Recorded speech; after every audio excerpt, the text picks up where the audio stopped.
Good morning or good afternoon or good evening, depending on where you are.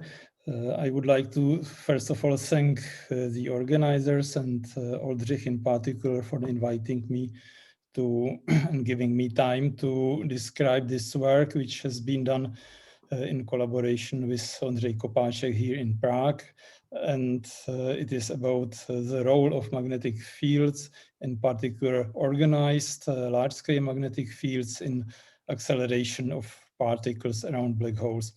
And I would like to put it also more in the context why we actually do it, although I'm sure that this will be also described from different perspectives in the talks in this session later during the day, and then on Friday by Jiří and Tomáš. So this is one of the motivations, spectrum of cosmic ray particles as a function of energy. And this is a well-known plot where we see that it's almost perfect power law. Although by subtracting the power law, one can reveal a few features like the knee and ankle, that is departures from this perfect power law, which somehow tell us that the processes accelerating these particles may change with the energy. That is not so surprising because the range of energies here is enormous. It starts already far above the energy of particles accelerated in solar chromosphere, and it goes up to, as you see, 10 to 20 electron volts, so the highest energies detected in the cosmic rays. And here, as a second motivation, I'm showing the so-called Hillas plot, or the plot originally by Hillas, but here in the version by De Angelis, where we can see size of the astronomical objects on the horizontal axis and magnetic field on the vertical axis. There are different magnetic intensities expected in these sources, but we are particularly interested in the active galactic nuclei, which are somewhere here in the plot, and below the diagonal line, which indicates the maximum energy attainable by magnetic acceleration in shocks, given the size of the objects and the expected magnetic intensity. So there are actually two lines which correspond to different values of beta parameter, which is shock velocity, and we can see that the AGNs are actually good candidates, or the black holes inside AGNs are good candidates for the acceleration to the highest energies. Top right region is not accessible for the acceleration because the Larmor radius exceeds the size of the object. There are obviously also neutron stars, targets of interest, which have much higher magnetic fields and smaller sizes. But let me not spend much time on this. I will show several different views of how we can potentially achieve efficient acceleration. So this is a relatively old series of investigations and plots by Koide and others, where we can see the equatorial plane of accreting and rotating black holes. So the rotation axis is perpendicular to the screen, and the magnetic field lines, which are sketched here, are dragged mainly by rapid motion, orbital motion of gas, which is plunging into the black hole. Ergo sphere radius is shown, and the possibility of accelerating particles and and extracting the energy is indicated in this sketch, where the authors realized that in this region very close to the horizon, perhaps even inside the ergosphere, the field lines are stretched enormously, and the reconnection conditions for reconnections appear. This is one more graph from Koide 2004 paper, now in the version of 3D view. So again, the black hole in the center and the ergospheric region around that, and the field lines, which are originally far from the black hole, uniform and aligned with the rotation axis, but they are highly twisted close to the horizon. Green and red indicate those field lines which are either following close along the rotation axis or which emerge to further distances outside. And charged particles are obviously prone to acceleration along these field lines. Just as a reminder, because I assume people who are connected to these sessions are well aware of the basic ideas here. So the Wald solution, written as in the form of combination of two killing vectors, which we have in Kerr-metric, the azimuthal and time killing vectors psi and psi tilde. Then the magnetic flux, which we can define by integrating over a sphere, and in particular sphere of radius of the black hole, and then the magnetic and electric forces acting on electric or magnetic monopoles, defined in terms of for velocity, electromagnetic tensor, and the magnetic or electric charges Q.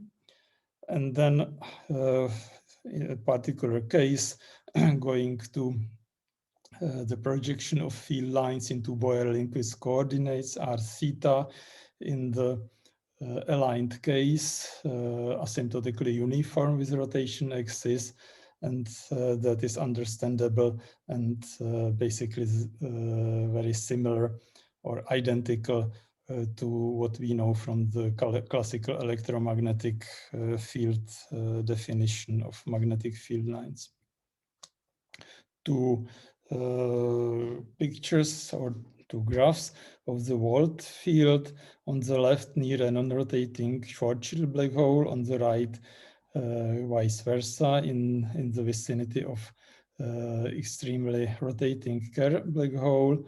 And what we see is the effect of expulsion, or the Meissner effect, which occurs in case of perfectly aligned field, aligned with the rotation axis, and the vacuum field. So that is something which is interesting, but which is not expected, and indeed which does not happen as soon as there is some plasma around. And I will mention this later during the talk.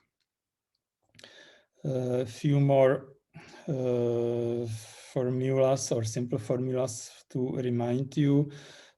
So first of all, these magnetic field lines in terms of F mu nu, and then the magnetic flux across the horizon. I think that probably Jiří and Tomáš will mention this during their talk later this week, because Jiří and Tomáš worked on that a lot. In this final formula, we see this Meissner effect clearly, because for maximally rotating black hole with a spin equal 1 and radius of the horizon equal 1 as well, or equal 1m, this phi m disappears or vanishes, goes to 0.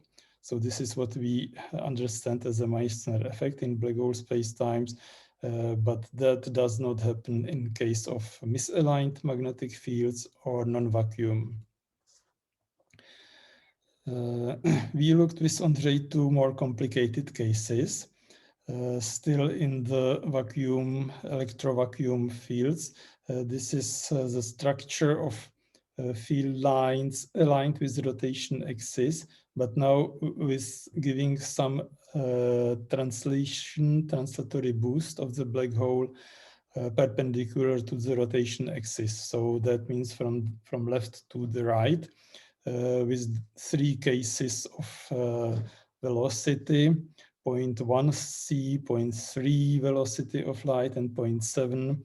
And indeed, we see already here that field lines are dragged by the motion.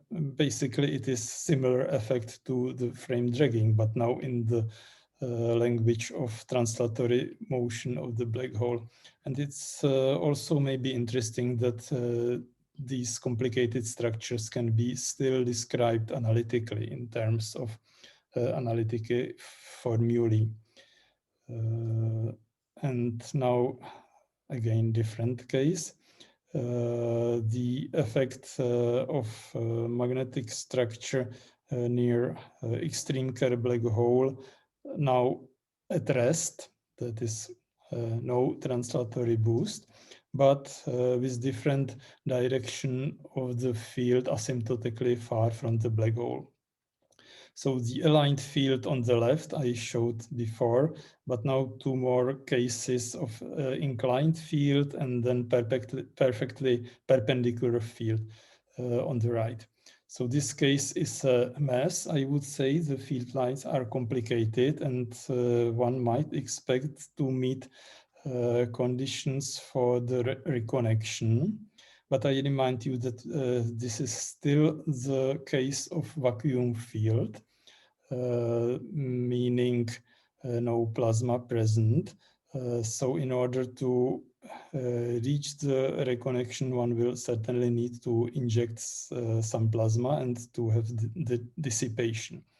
But what I think is interesting is to see that maybe there will be critical points of this magnetic field already now in the case of vacuum fields, and that is purely effect of gravity, not the effect of field lines dragging by plasma like it was on the first slide by Koide.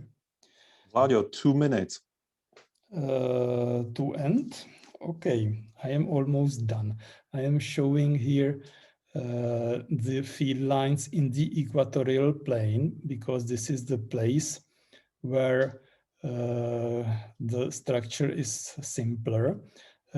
So Z is vertical directions above, vertical position above and below the equatorial plane, which is equal 0. Because of symmetry at z equal 0, field lines remain in equatorial plane if they are perpendicular. And you see there is a critical point here where field lines, where magnetic field disappears, but electric field lines, which are red here, still pass through this magnetic null point. So that is a perfect condition for efficient acceleration of particles once they are injected in this region. And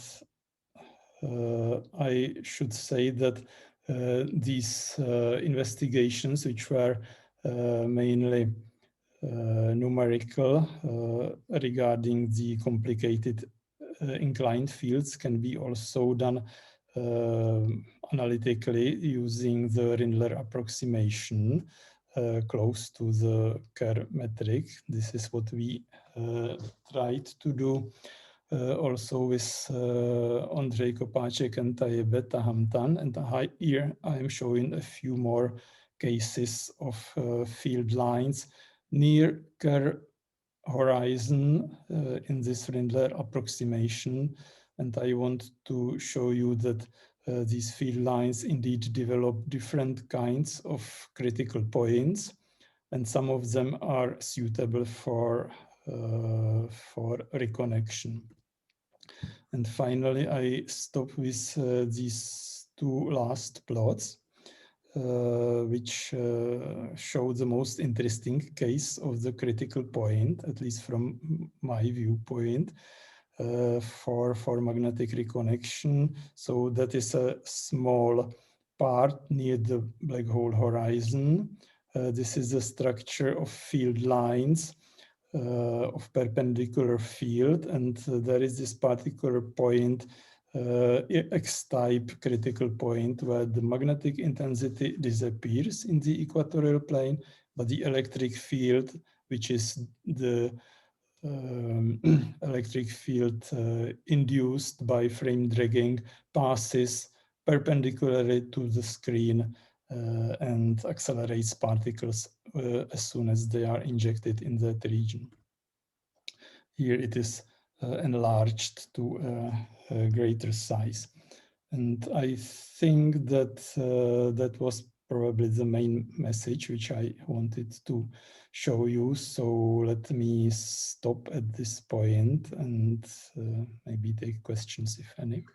Thank you very much, Vladimir. We should leave it this nice figure there as a background, definitely. So now there is some room for one question, say.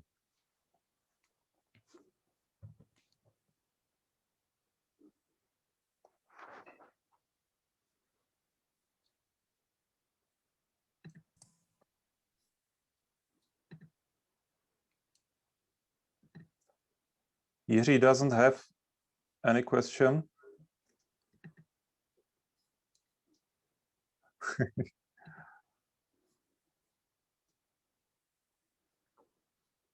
So Vladimir, you indicated how electric field lines look, and for example, on this figure, they would be roughly perpendicular. They would be very much distorted as well as the magnetic field lines. But the point was about this point, where they are perfectly perpendicular to the screen. I see. Yeah. So particle acceleration goes in essentially in perpendicular direction. Yes, yes, indeed. It would be in perpendicular direction while the magnetic intensity vanishes at that point. So there is possibility for charged particles to be accelerated without being somehow influenced by Larmor gyrations. Of course, as soon as they drift away from that point, both magnetic and electric field are present in different angles. So then it's complicated. Roger raised hand, so go on, Roger.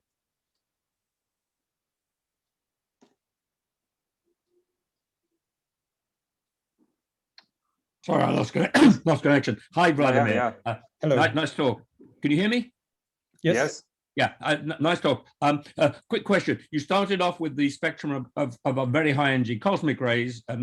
Do you think that the ultra high energy cosmic rays can be accelerated by processes like those you outlined in very close to a black hole and then escape the host galaxy? So in our calculations, which are not completed, but in the paper we show the acceleration of electrons and even protons to gamma order of between 10 and 20. So that is not the ultra high still, but as I say, we hope to find more suitable configurations because interestingly, it very much depends on the assumptions, the maximum energy to attain. And the more favorable cases are those which are not aligned with rotation axis, but also not completely perpendicular. And then we are left to numerical simulations, which, and we did not go through the entire parameter space. So it might be that we find configurations which are suitable to higher acceleration as well. Thank you. So, okay, thank you very much once more, Vladimir. And also Roger for a question. So let me welcome our second speaker, Matteo Luca Ruggiero from Politecnico di Torino. Matteo Luca's scientific life is much connected with Angelo Tartaglia, already from master study at the University of Pisa and later during PhD at Politecnico.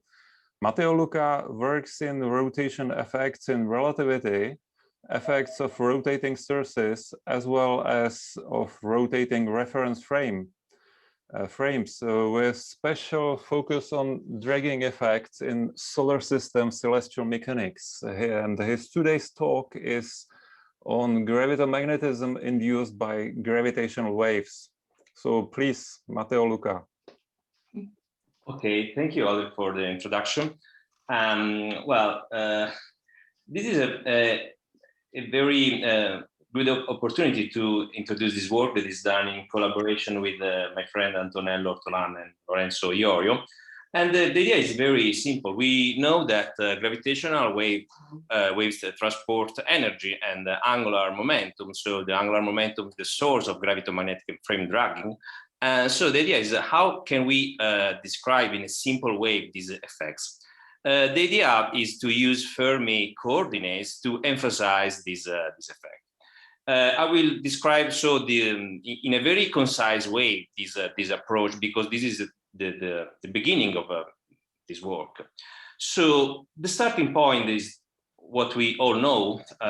Gravitational waves are a solution of Einstein field equation in vacuum.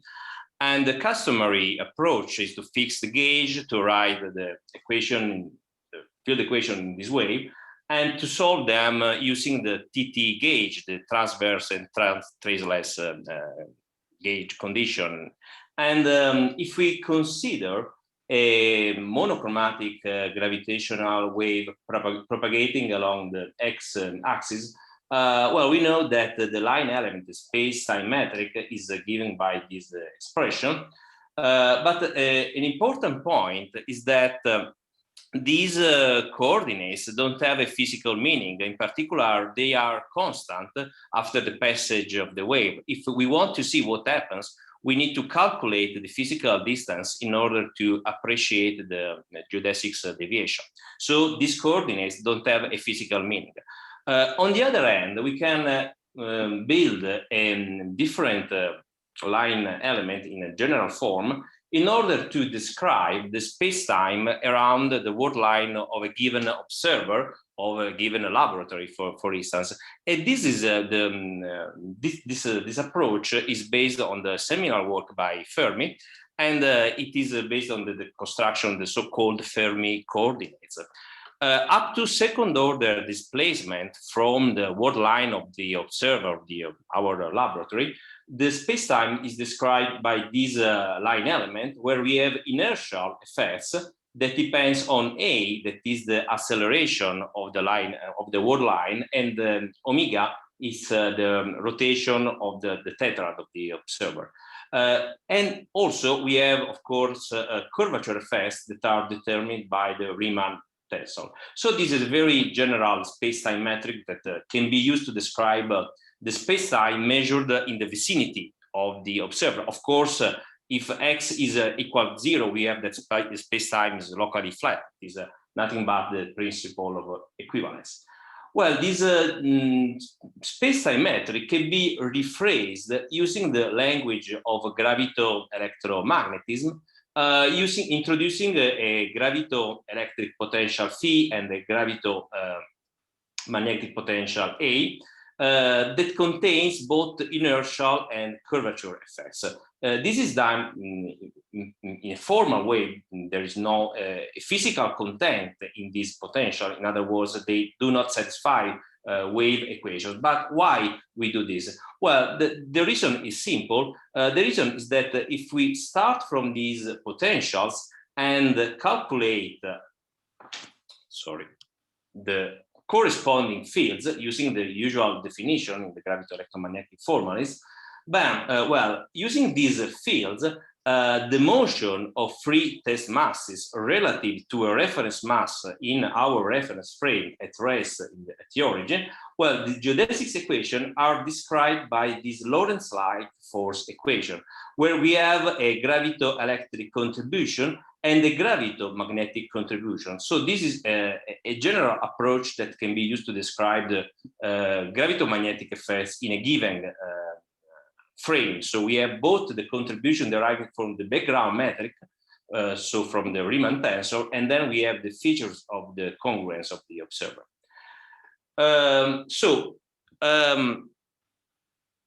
If we calculate the gravitomagnetic field determined by a gravitational wave propagating along the x-axis, we obtain these expressions, and in particular, we see that these fields are transverse to the propagation direction and are orthogonal to each other. So this is another way to describe the interaction between test masses and the gravitational wave. In particular, this is, as we have seen before, the geodesics equation. I remember that we are speaking about tidal effects. So what we are seeing here is the deviation equation with respect to the mass at rest in the origin.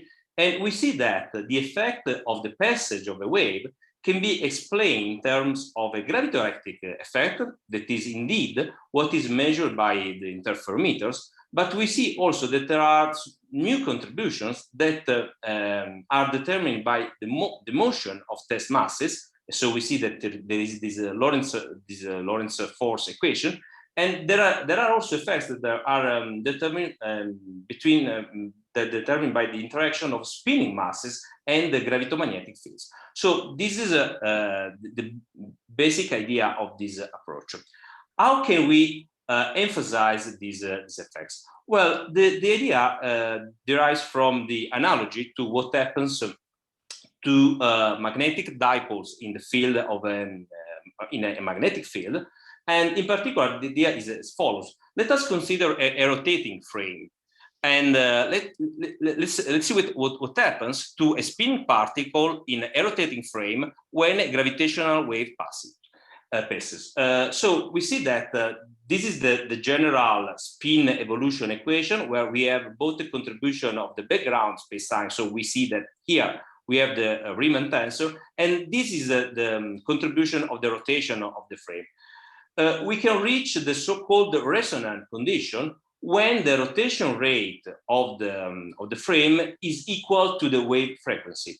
So what happens in this case is that the passage of the wave can completely flip a spinning particle, in close analogy to what happens in classical electromagnetism. So we call this phenomenon gravitomagnetic resonance. Actually, this idea can be rephrased, also use the language of quantum two-level system. And in this case, we see that at the resonance condition, the probability of transition is equal to 1, independently of the strength of the gravitomagnetic fields. So in this case, we can have the certainty of the flip of a two-level system. So what is the idea? Well, the idea is that the passage of the wave can change the spin of the particle, and in particular, what we suggest is that a way of detecting this effect is that the passage of the wave can modify the magnetization of the sample. In this case, this could be, in principle, a new way of detecting the passage of a gravitational wave. So this is the very basic idea we are working on. Of course, there are lots of technical details, the possibility of measuring very small magnetic fields.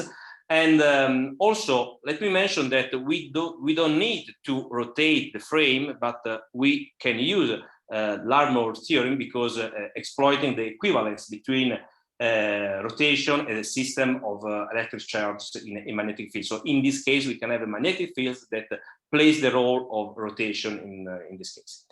There are also other possibilities of emphasizing the gravitomagnetic effects due to the passage of a wave. And with Lorenzo Iorio, we recently investigated the perturbation of the orbital elements of a two-body system under very important simplifying hypothesis. In this case, we suppose that the wavelength is larger than the orbit size and the frequency is much smaller than the orbital frequency. In this case, we suppose to consider very low frequency in the solar system, Mercury, as this 10 to the minus 7 Hertz, but in general, higher frequency can be considered in an extrasolar system. What are the effects of the passage of a gravitational wave in terms of gravitomagnetic components? Well, we see that all orbital elements undergo secular variation, and in particular, we have a new effect that is not present if we consider only the gravitoelectric part of the wave. In particular, we see that the circular orbit can be distorted by the passage of the wave. We have a to zero order in the eccentricity. The eccentricity is modified while the other orbital elements are not modified by the passage of the wave. So this is a very starting point of research in this field. I think that describing gravitational waves using Fermi coordinates is useful in order to understand the physical content of the wave, in order to obtain physical observables, and in particular, this enables to show the gravitomagnetic content of the wave that are not emphasized by using the TT gauge.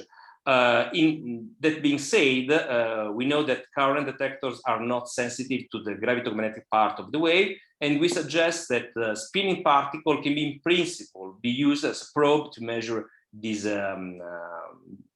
dragging to do the passage of the wave. And eventually, we suggest that there are also secular effects on Keplerian motion. For instance, if we consider planets in solar system or also extrasolar system. And more details can be found in this publication. There are also publications that have in American Journal of Physics in order to explain the physics of gravitational wave using this approach. I think it is very useful because using the analogy with what we know from electromagnetism, it is possible to understand the physical effect in a more simple way. And this is enough for me, so I hope to be on time. So we have perhaps more time for a short discussion. Thank you. Yeah, thank you very much, Matteo, Luca. You are on time, so there is room for questions. Please, guys. So if I can maybe start, I have a question. It's a very nice idea, but I would be worried about the magnitude of this effect. So if you had, for instance, a binary supermassive black hole in Andromeda, would you be able to see it with some system here?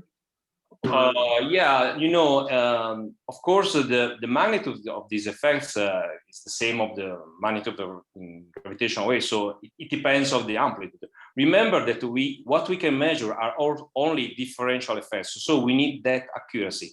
What we are trying to understand, if it is possible to have devices, laboratory devices that are able to measure very short difference in the magnetic fields. So the passage of the wave in a laboratory can change the magnetization, and we need to understand what are the smallest difference in magnetic field that we can measure.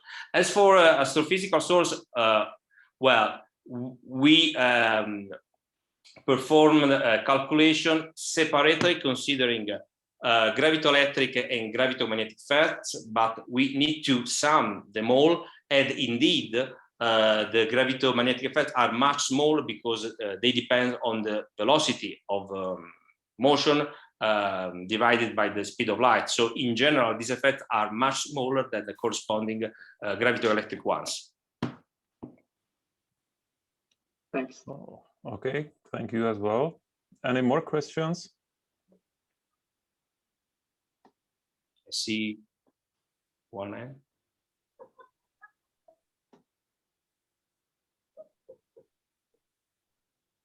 I have just a comment which actually Tomáš Ledvinka will speak more and should react, but I know that he will not.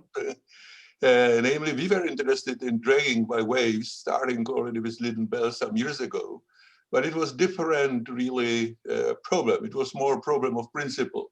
We wanted to have somewhat similar situation to say rotating shell and inside having flat space. So we have a bunch of waves which is approaching the origin but never reaches the origin, and it goes in and it goes out, and you see how angular momentum invokes the rotation of gyroscope, which is essentially in flat space at the origin. So it is real dragging in the sense of principle of Machian. It's not really that the waves go through and you interpret spins and different or gravomagnetic fields, etc. by looking, but one can do it even in non-linear regime. One can do in cylindrical waves. Otherwise, it leads to second-order perturbation theory. But actually, Tomáš will speak about it. But since I knew that he will not raise the hand, so I did it. It will be mentioned on Friday. Yeah, I read your paper about cylindrical wave. Yeah, I know that. Well, there are new not only cylindrical waves, there are spherical waves going, or in quotation mark, spherical waves going in and again out, because you can do something like Bonner-Wheeler power also in spherical case. So perfect. Thank you very much, Matteo, Luca, once more, and Jiří as well. So let us proceed to another talk. It will be delivered by Barry Wardle from the University College in Dublin. Barry got his education in Dublin and then was for postdoc at Albert Einstein Institute at Potsdam and at the Cornell University in Ithaca. He works on computational problems in GR, in particular on black hole perturbations and on waveforms generated in spirals and collapse. Barry seems to rather be a guest at this session, but where else dragging should be important if not in binary and spiral, right? So looking forward to Barry's great progress in waveforms from extreme mass ratio in spirals. Please, Barry. Thank you very much. Hopefully you can see my screen now. Yes. The slides. Great. So thanks very much, and thank you for the invitation to this session. As you say, this talk is on something slightly different than the main theme of the session, but I think hopefully it will be still relevant to the people here and interesting. So this is work I've been doing with collaborators who are listed here on the bottom. And it's been ongoing for quite a number of years now. And as you'll see, we're starting to get some exciting results coming out. So to put things in context, what we're interested in doing is understanding extreme mass ratio in spiral systems. So these are binary black hole systems where the mass ratio is large. So where you have one black hole being 10 to the 6 or so larger than the other one. And the reason these are relevant is that the LISA mission is going to be able to see these, and will be able to see a very large number of orbits over its lifespan, maybe 10,000 or more. And if we want to get the most out of the LISA mission in terms of the science, we need to be able to understand the waveforms from these things to model them very accurately to within 1 radian or order 1 radian in the gravitational wave phase of the waveform over the entire inspiral. It turns out that the methods that I'll describe will also actually be relevant to not so extreme mass ratios and the systems that maybe even the likes of LIGO and Virgo are able to observe. So the video here shows, just for as an example, an orbit of Kerr, and that is very complicated. In reality, what I'll talk about today will just be circular orbits in Schwarzschild. But the goal is to get to these much more complicated cases where you have a lot of interesting features. So the framework we're using for the computation exploits the fact that we have this, well, large, or if you take 1 over this, very small mass ratio. And so we can apply perturbation theory. And this is called gravitational self-force. We have a big black hole and a much smaller black hole, M1 and M2. They may be spinning, both of them. You can think of it to a leading order approximation as the small one as being a spinning point particle in orbit around a spinning black hole. And then there are corrections to that. And there are kind of represented here gravitational waves being emitted, and we're trying to produce a model for the waveform, the signal that this thing produces. So the approach you take is you take the metric for the full space-time, and you expand it in a small parameter, which is this thing here, epsilon, the mass ratio of the mass of the small black hole to the big one. And we're going to need to go to 2 orders in epsilon, 2 orders in perturbation theory. You substitute this expansion into the Einstein equation and expand out order by order. And what you get is a system of equations. At leading order, you get the familiar equation for, well, geodesic motion if the second black hole isn't spinning, or you might also have a correction to that from the spin of the second black hole. At next from leading order, you'll have a correction, which involves this first order metric perturbation, H1. And then second order in epsilon, you get a H2, a second order correction. And the main challenge is in solving these equations sufficiently accurately to get a meaningful result out. There's one more slight technicality, which I won't go into, which is that this orbit of the small black hole around the big one is gradually spiraling inwards due to radiation reaction. It's losing energy. And so we essentially model that by doing a 2 time scale expansion, where we have a slow time scale, which is the in-spiral time scale, and a fast one, which is the orbital time scale, and we expand out in that as well as in the mass ratio. As I said, ideally we'd love to do completely generic orbits, but for now we're specializing to circular orbits, which have a radius r0. And we're going to only consider cases where the spins of the 2 black holes are aligned with each other and with the orbital angular momentum. So a relatively simple starting point, but enough to kind of get things going.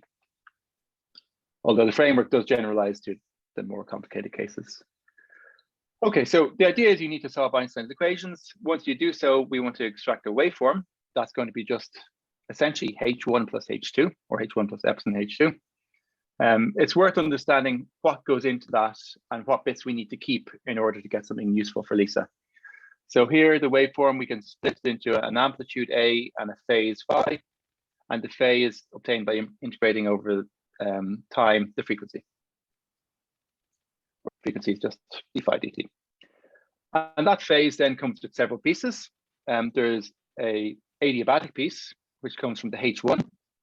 In fact, just the time average dissipative piece of H1. That's easy to compute. We can do that for 50 years now. The post-adiabatic order contains several things. It contains oscillatory first order self-force pieces, so bits of H1 that that don't average away. And also, if you have the secondary, the smaller guy spinning, there are contributions from that coming in at post-adiabatic order. And then the most important thing, the most challenging thing is this H2 piece, the dissipative second order metric perturbation. Okay, the last couple of equations I want to throw out, and then I promise no more equations, is that I've talked about the mass ratio, epsilon, and some people also talk about Q, which is 1 over epsilon. It's also worth knowing the symmetric mass ratio, which is another way of defining mass ratio. And also, in terms of orbits, rather than the radius of the orbit, it's more useful to define things in terms of this frequency, omega, and then x is something that tells us how big the orbit is in terms of omega. Okay, so this is so essentially the goal of solving these linearized Einstein equations is something we spent quite a while working on. Finally, in about a year and a half ago, we were able to produce the first result. which was sort of the lowest hanging fruit, the easiest thing we could compute, which is the correction to the binding energy for this system due to the fact that you have a second order correction to the metric. And so this is a result that was published early last year. The reference is down at the bottom of the screen. And what you can see here is there are a number of orange dots. These are the values for the binding energy that we computed. And then there's also a prediction you can make from the first law of binary black hole mechanics, shown by the blue line here. This doesn't require the second order metric perturbation at all. And so this provides us with a good check on our framework, which is quite complicated, that all the pieces are working. That was the first result. More recently, in fact, about to appear later today on the archive, we were able to start computing things relevant for actual gravitational wave observations. So in particular, the flux of gravitational wave energy through SCRI is something that we can now compute. So that's what I'm going to show here. To start out with, I'm just showing a blue curve here, which is the same thing that we're computing. So the flux of energy computed using numerical relativity. And there's a little bit of a band here because there's some numerical error or numerical uncertainty in that result. And this is for the L equals 2, M equals 2 spherical harmonic mode. And this is for a system kind of near the extremes of what numerical relativity can do. It's Q equals 10, so 1 to 10 mass ratio, which isn't very extreme, but it's a point where we could make comparisons with numerical relativity. And what we're comparing is the flux of gravitational wave radiation, which is essentially the time derivative of the amplitude squared, as a function here on the x-axis of the frequency. So higher frequencies over to the right correspond to near the merger, lower frequencies over to the left correspond to the regime where the binary is widely separated. So you start off with the NR curve. You can then think about, well, post-Newtonian has expressions for what the flux of energy is, and that's this orange dashed dotted curve. And you can see in the strong field near merger, post-Newtonian breaks down, as you'd expect.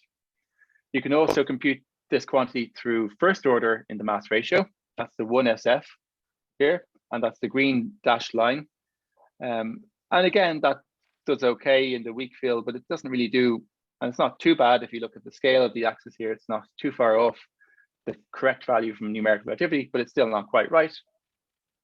But as soon as you add on the second order self-force, the second order mass ratio corrections, you get this red curve where now things agree very nicely with numerical relativity up until very near to the merger. And this kind of tick away from the correct value near merger is because we don't quite capture the plunge phase of the inspiral. There's an extra correction that needs to go in there that we're not including yet, but we plan to in the future. So that's one result. It's going to appear, as I said, you can see it on the archive later today. It was submitted earlier in the weekend.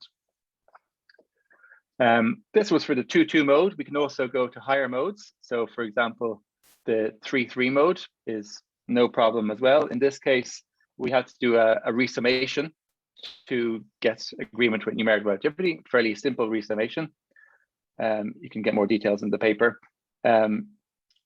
But you can see again, the 3-3 mode agrees very well up until very near the merger where we don't expect our current approximation to hold. Other things we can do, well, this was for the Q equals 10 case. So 1 to 10 mass ratio. You might expect that's already quite close to equal mass. You'd expect perturbation theory to break down. Remember, this is an expansion in 1 over Q.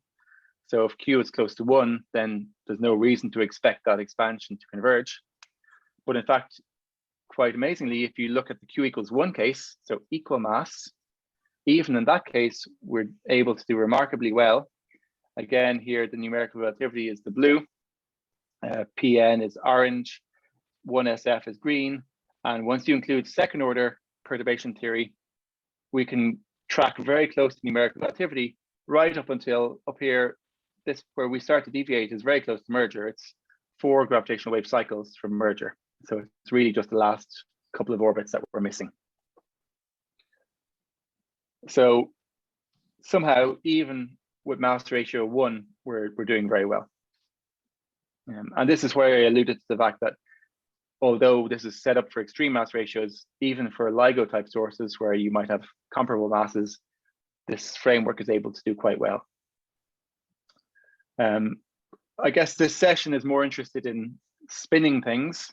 So just to appeal to those who are interested in spinning objects, we can also add the effects of the spin of the secondary, the smaller black hole. That can just be added linearly onto the things that we've already computed. So when you do that, you get something which looks like this. So now, if you don't include the fact that the smaller black hole, so chi here is the spin of the two black holes, chi1 basically tells you that the big black hole, this is a small number, the big black hole is essentially not spinning.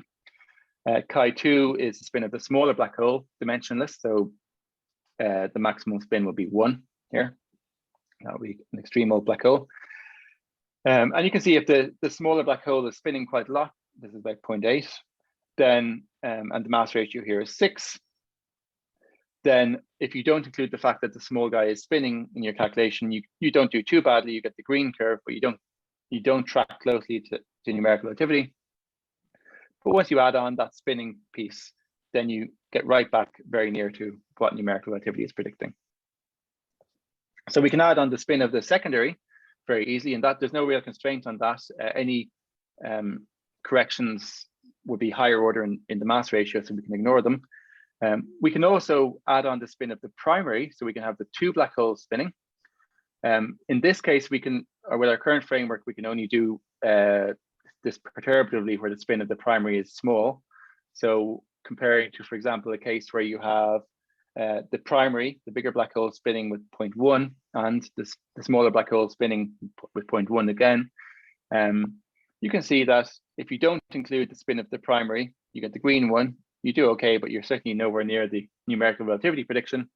But again, once you add on that spin correction, you get the red curve, which is very nice, right up until, again, very near to merger, 4 or 5 waveform cycles before merger.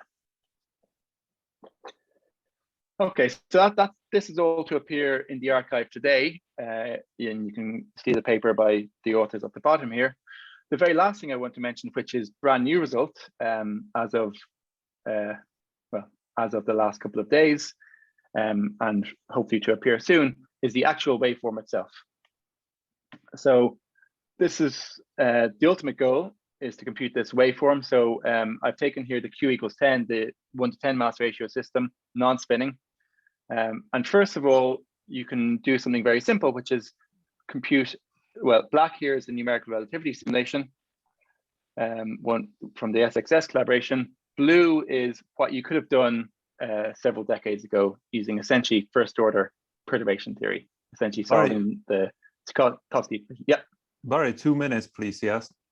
Oh, okay. Yes, thanks. Yeah, Just yeah. almost finished. Yep. So by solving the Tarski equation, you can get something which looks like this, and you can see that they agree quite well initially, but eventually they fall out of phase.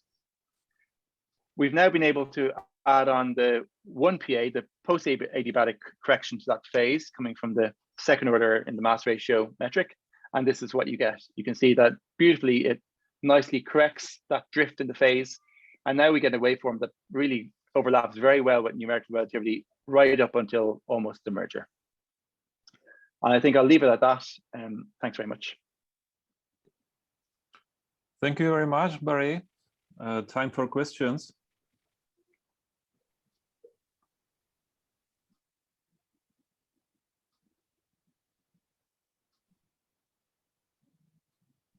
Yes, Roger. Oh, hi, Barry. These are very impressive calculations.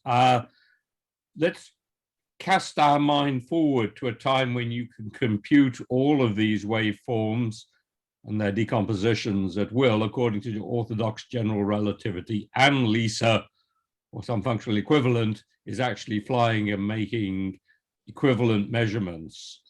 To what extent do you regard this as a test that we know how to calculate in GR, or as a test of GR, in particular, a probe or a limit to say alternative fields or hairy black holes or all the rest of that? Yeah, so I mean, as you say, this is just purely assuming GR is correct. This is everything that we think needs to go into the waveform. there are a couple of things that could mess things up. As you say, GR might not quite be right, and there are various models for how these sorts of things might be corrected. There are also environmental effects, just the fact that black holes might not just be nicely isolated with no matter lying around, and they can likewise cause things to look quite differently. The predictions that I've seen is that those sorts of effects might occur in 10% of the systems, at least I would see, and the rest would be kind of pure enough that this would be a real test of GR, at least. I don't know about the alternative theory stuff, but I know people are working on it. Thanks. Yeah. I mean, one more thing I would say is there's probably a lot of degeneracy in the parameter space here, so there may be difficulties in separating that from whether it's not GR versus whether it's just a slightly different system. Yeah, it might be worth thinking a little bit about the sort of optimal ways for an experimentalist or observer to, the most prescriptive ways that they could do a measurement that would invalidate GR, not necessarily your calculations, but the actual GR itself, yeah. in the spirit of setting limits on these additional features, which, as you say, there's a whole community out there exploring. Not to mention the astrophysics, of course, which could indeed mess things up as well. Yep. So fine, thank you very much for discussion. Thanks for the talk, Barry. And it's pleasure now to introduce Maria Teresa Crosta from Torino. Maria Teresa studied there for a master and then received PhD from Padova University, where her collaboration with Fernando de Felice started. After postdoc at the Astronomical Observatory of Nice, she became a researcher at the Astrophysical Observatory of Torino. Maria Teresa is in good relations with photons. She is in the Gaia mission team focusing on interpretation of high precision astrometric data through reconstruction of stellar light trajectories using GR ray tracing models. Her today's talk is also based on Gaia data, and it is on our galaxy rotation curve. So please, Maria Teresa. Okay.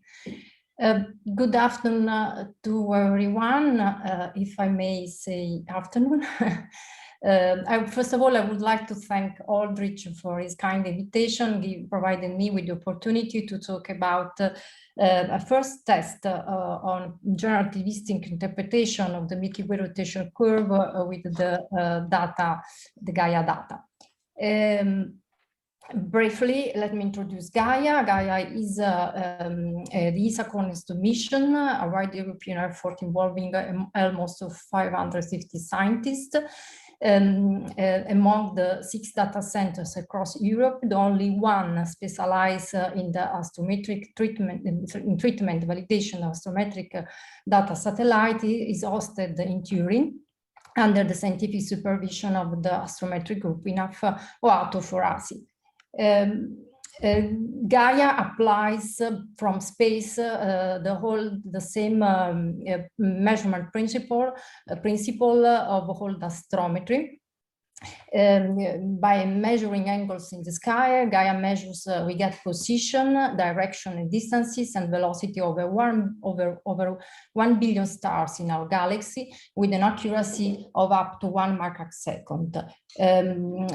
Thanks to combination on its focal plane of astrometry, photometry, spectrometry, the Gaia survey is detailed star by star, along with the knowledge of the intrinsic property of the stars. The main goal of Gaia is to produce a map of 1 or 2 billion individual celestial objects of our galaxy. And the scientific outputs span from the structural evolution of the Milky Way to the general relativistic test. These are just the number of the early data release tree delivered recently. You can find more. I have no time, so you can find more detail in the ESA these are dedicated websites. Last thing that I want to say about Gaia, that the core ingredient for the analysis and processing, data analysis and processes in Gaia is general relativity, as Aldrich already mentioned. This is because at L2 point of Earth Sun system where Gaia is operating, we have to consider the overlapping local gravitational field to the solar system masses, and this is implied also to consider the off-diagonal metric of the geometric. Since we are implementing for the first time absolute relativistic astrometry, the consortium constituted for the Gaia data reduction agreed to have two independent relativistic model and two independent sphere solution. That in itself, designed to be a verification tool, is already a test of possible GR violations. Considering that the position, the velocity data comprising the outputs of the Gaia mission are full GR compliant, any subsequent exploitation should be consistent with the precepts of the theory underlying the astrometric model. Then a full relativistic model for the Milky Way, which is the main goal of Gaia, should also be pursued. Moreover, a generativistic picture of the Milky Way can ensure a strong and coherent local cosmological laboratory where we can test any model of the galaxy, in particular in the context of local cosmology, namely how well our Milky Way reproduced the prediction of lambda CD model at zero redshift. Most advanced simulation,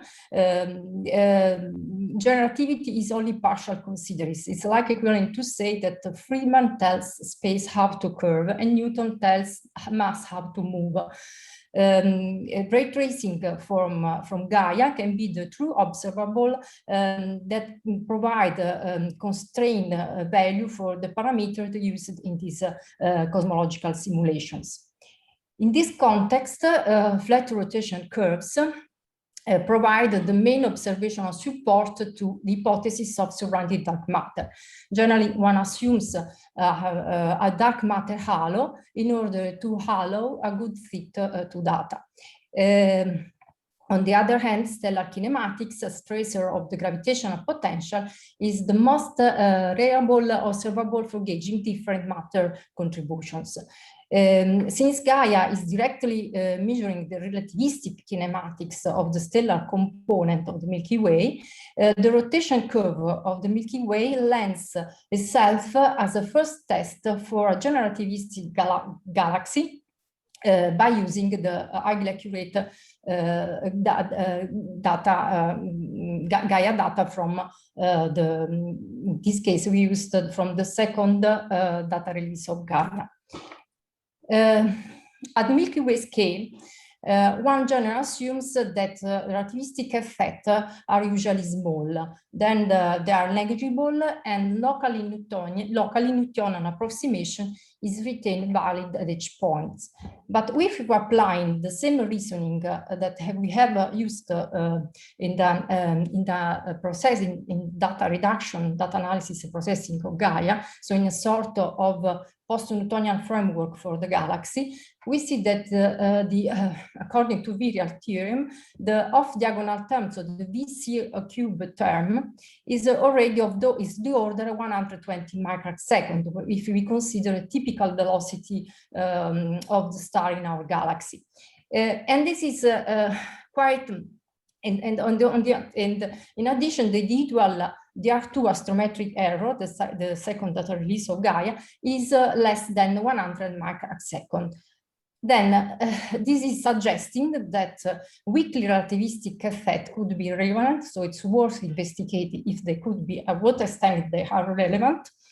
And in order to do this, we need to compare the generativistic model and the classical one, being aware that the small curvature limit in general activity may not coincide with the Newtonian regime. Let me stress that both the model depend on different field equations. Usually for galactic dynamics, we use a Newtonian limit of Einstein equation. In practice, it boils down solving a Poisson equations. The classical model of the Milky Way takes into account several substructures comprising a bulge, a thin thick disk, and a Navarro-Frank-Ewart. Here I just listed the density profile of each component. These are the most recent one used in literature, and again, and they depends of several parameters that you can see there, for the mass, the bulge mass, the scale length, height of the thin disk, and so on. So I listed just here the numerical value of this parameter. Then each this density profile contribute to the Poisson equation in order to recover the circular velocity, and to be fitted with the observed one. Then on the other side, the Einstein equation are very difficult to solve analytically, making it even the more difficult to dictate a metric for the whole galaxies, as a galaxy is a multi-structured object. So as a first attempt, we adopted a stationary and axisymmetric galactic metric, this one. And this the disk is an equilibrium configuration, is like a dust in equilibrium, far from at the larger distance from the central regions. In this context, the masses inside the larger portion of the galaxy interact only gravitationally and reside far from the central bulge region. And this is quite realistic, since stellar encounter become effective below 1 parsec, and the galaxy can be considered isolated up to 25 kiloparsec, where flaring effect may emerge, indicating the onset of external gravitational perturbations. Stars in this context are considered like just dust grains common within the Gaia observer. And so the rotation curve is solely due to the angular momentum sustained in stellar population. When we implement this metric in the Einstein field equation, we get this set of equation from which Balazs and Grumiller find the analytical solution of the off-diagonal term and this function n. This function depends on 3 parameters related to the galaxy structure, the bulge size, the galaxy size, route, and the velocity in the flat regime.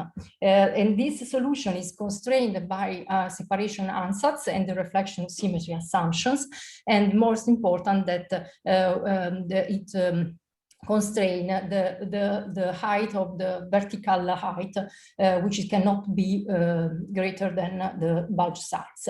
Of course, from one set of the equation, we can derive also the relativistic velocity, which depends on the function n.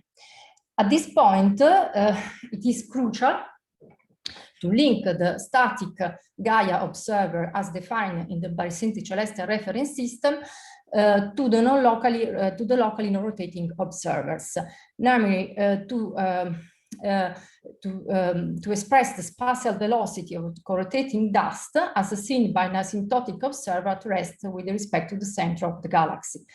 This is turned out to be proportional to the off-diagonal term of the metric, so it's indicated that gravitational dragging maybe is working at this scale. And so this velocity is related to the analytical function n found by Balazs and Grumiller.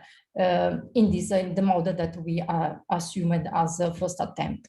So the question before us now is the Milky Way rotation curve is dark matter or geometry driven? To study this, we selected from the Gaia 2 archive stars according to these strict criteria. The stars that have a complete Gaia DR2 astrometric dataset, stars that have parallaxes put to 20% in order to deal with similar statistics when transforming to distances, and a star with radial velocity with better than 20% uncertainties, and that this radial velocity are from Gaia only data, Gaia DR2 data. These three criteria allow us a proper 60-dimensional reconstruction of the phase space location occupied by each individual star as derived by the same observer. And then we made in order to materialize the sample, a cross-match entry into mass catalog.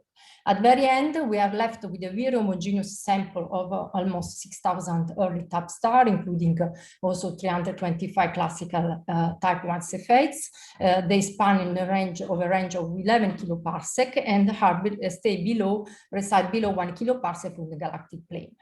Today, this is the best angular momentum sustained stellar population that better traces the observed Milky Way rotation curve. Okay, these are the results. Since the parametric space was too large, so a simple nonlinear fit was not adequate, we used a Monte Carlo Markov chain method to fit the Gaia DR2 data.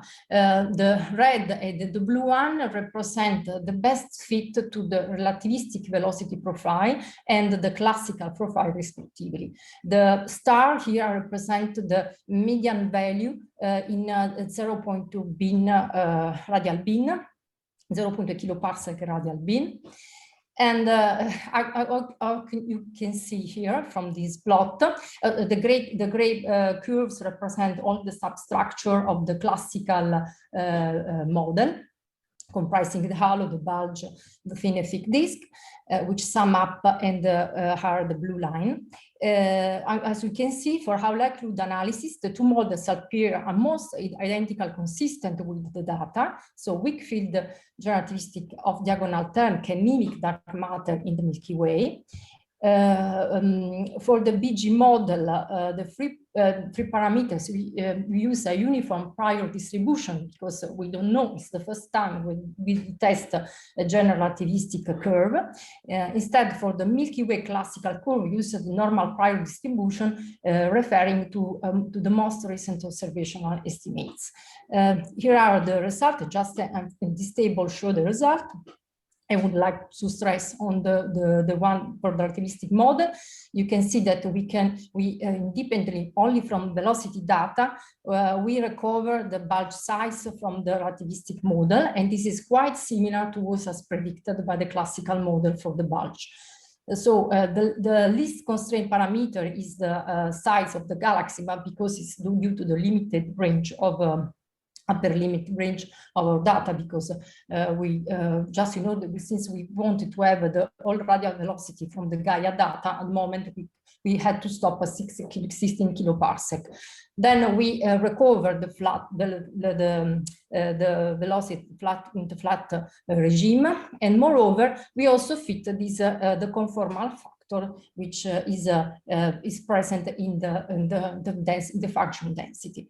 Again, furthermore, the barrier. Maria Teresa, let me ask to converge already. Yes. Yeah. Yes. Thanks. Okay. Density profile. They over the range explored by Gaia data, the density relativistic classical density profile, they coincide. We obtain a value which is most equivalent in agreement with the previous estimates. I just want to mention that we put in the likelihood function the relativistic density, because this is compared with our data at some positions. Then at the end, in order to disentangle the dragging velocity, what we did is here we compare the Milky Way classic baryonic contribution with an effective Newtonian profile calculated by using the relativistic density in a classical formula made by Bain and Tremaine, and we recover a effective Newtonian velocity profile. Then we compare the Milky Way classical dark matter contribution halo with the draggy curve traced by subtracting this velocity, Newtonian velocity to, to the, I'm going, no, why not? To the subtracted to this the total relativistic velocity. So you can see in this plot the dragging velocity is overlapping the velocity due only to the halo component, whereas in the solid line show the baryonic component with overlapped with the baryonic velocity due to the density of the Baladi relativistic model. So this favorably points to the fact that the gravitational draggy-like effect will sustain the rotation curve. Our interpretation of the fit relativistic velocity profile with Gaia 2 depends only on the background geometry. Just this is my last question, one last question. Slides. And if we look at the property of dark matter does not absorb or emit light, but it gets certain respond only to gravity force. It enters the calculation as extra mass, halo mass required to justify the flat galactic rotation curves. But at the same time, a gravitational dragging dark matter-like effect driving the galaxy velocity rotation curve could imply that geometry unseen by perceived as manifestation of gravity, according to Einstein equation, is responsible for the flattest galactic radii. So by setting a query in the Jerry framework, we can effectively establish to what extent the Milky Way structure is dictated by the standard theory of gravity. This is my of course, we are working on several improvements from the observational side and theoretical sides. I listed here in the last slide, I'll let you read the hit. Just to say that, of course, we are studying relativistic cinematic, also the external galaxies. We are trying improving the theoretical model. Also with DR3 or DR3, the full Gaia data release 3, we increased our sample from current 60,000 to more 100,000 upper main sequence star with addition of every type B star. So the final goal is with more physical appropriate metrics along with adequate solution, the galaxy can play a reference zone for other galaxies, much like the sun for the stellar models. So thank you. And Thank you very much, Maria Teresa. One question aloud.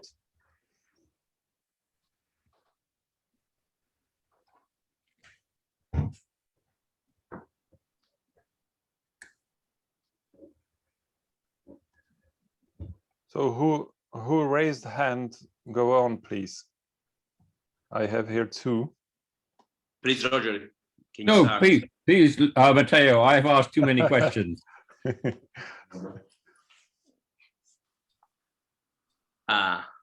So Maria Teresa, just would like to ask you, in this last slide, you are saying that you are looking for more physically appropriate metrics. What are the physical problems of the metric you have discussed so far? The balancing metric we cannot extend to the central region. Yeah. So there is the problem when you have, so it's constrained just on the equatorial plane. So you can consider this metric, you can interpret all the disk of the galaxy, but we are not considering all the other component structure of the galaxies. So our plan is to use a more general class of metric like Lewis on Papapertu in order to constrain the conformal factor with the Gaia data in order to switch from different probably metric solution that take into account the Kerr and the central post-sparse shield, and then dust, and then all the halo. So then this was the main problem of the Balazin-Gromiller metric. So these inconsistencies with in fact, in the determination of the dragging velocity, we have been very carefully, because we had to perform a minimization procedure in order to find the half thickness of the disk that we can compare both the velocity classical and the relativistic velocity. Thank you. Roger. Oh, well, Please. very quickly, a once popular model for dark matter was that it was black, that they were million solar mass black holes and so on, and now that's been relegated quite properly to as just in upper limit curves. But nonetheless, Gaia could, in principle, detect the presence of a small population of, say, million solar mass black holes. Is it trying to do this? Yes, sure. The Gaia can do this.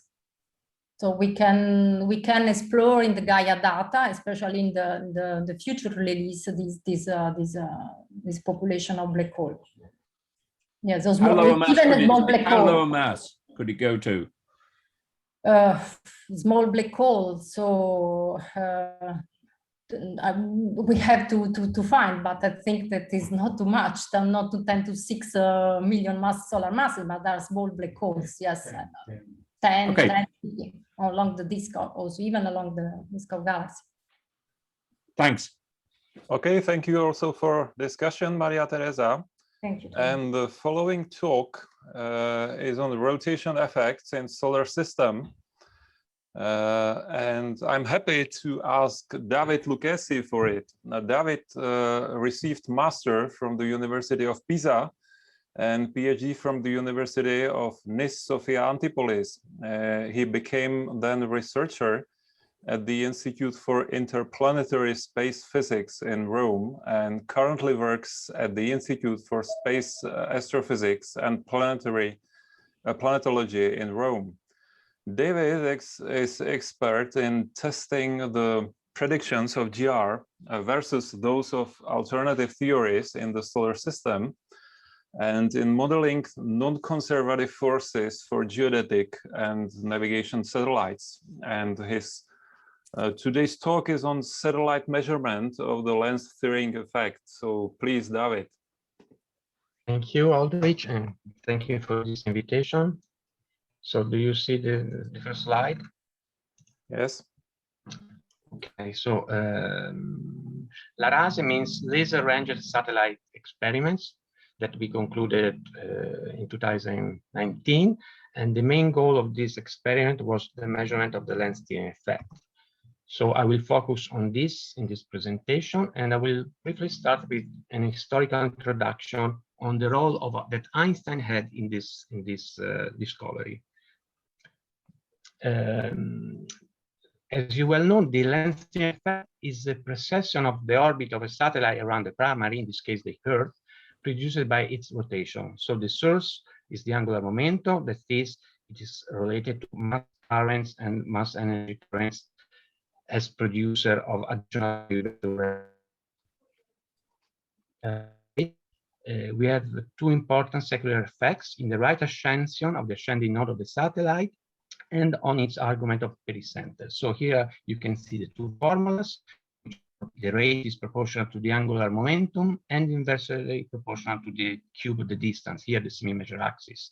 The other elements are the big G, C, and the eccentricity and the inclination of the orbit. So here in this first table are shown the mean values of these Keplerian elements, and with these mean values, with the values of G, the angular momentum, and the speed of light, we can compute this precession. These are shown in the second table, the precession rate in the right ascension on the ascending node.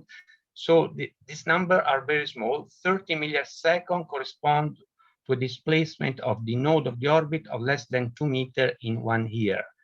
And on the basis of the knowledge of these physical quantities and on the basis of the accuracy of the precise orbit determination, we can fix at least 2 significant digits in the knowledge of this precession. The main errors come from the knowledge of the gravitational constant. So why is it more appropriate to talk about the Einstein theory lens effect rather than the lens steering one? Because of the direct influence that Einstein had in this problem and in the consideration that led Turing to his final results. There are 2 very important points. A presentation that Einstein gave at the Congress in Vienna in 1913, where also Turing was present as a speaker, and also an exchange of letters between Turing and Einstein. In the end speech, Einstein presented a work started in collaboration with Marcel Grossman and concluded with Michele Besso within the Entwurf theory, and he presented new significant results like the Mercury periodic advance, the presence of a corollary force inside a rotating spherical mass shell, a rotational dragging of the test mass, and the relativistic precession of the nodes of the planets due to the rotation of the sun. Now, the papers by Tiering and by Lenz is neither a direct acknowledgement to Einstein, nor to Einstein's speech in Vienna. And there is a notebook of Tiering, and in considering this notebook, the field produced by rotating spherical mass, he made some mistakes in the solution of Einstein equations and also in considering only diagonal components for the metric. So the presence of only centrifugal and the presence of a strange component.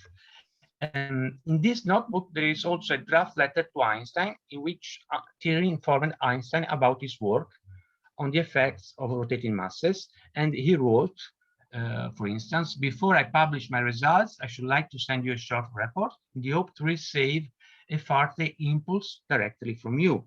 And also he asked Einstein if an experimental confirmation of the centrifugal effect could be possible using Io, the innermost moon of Jupiter. And so Einstein replied to Thierry with a short but impressive, as well concise, clear explanation on the point raised by Thierry.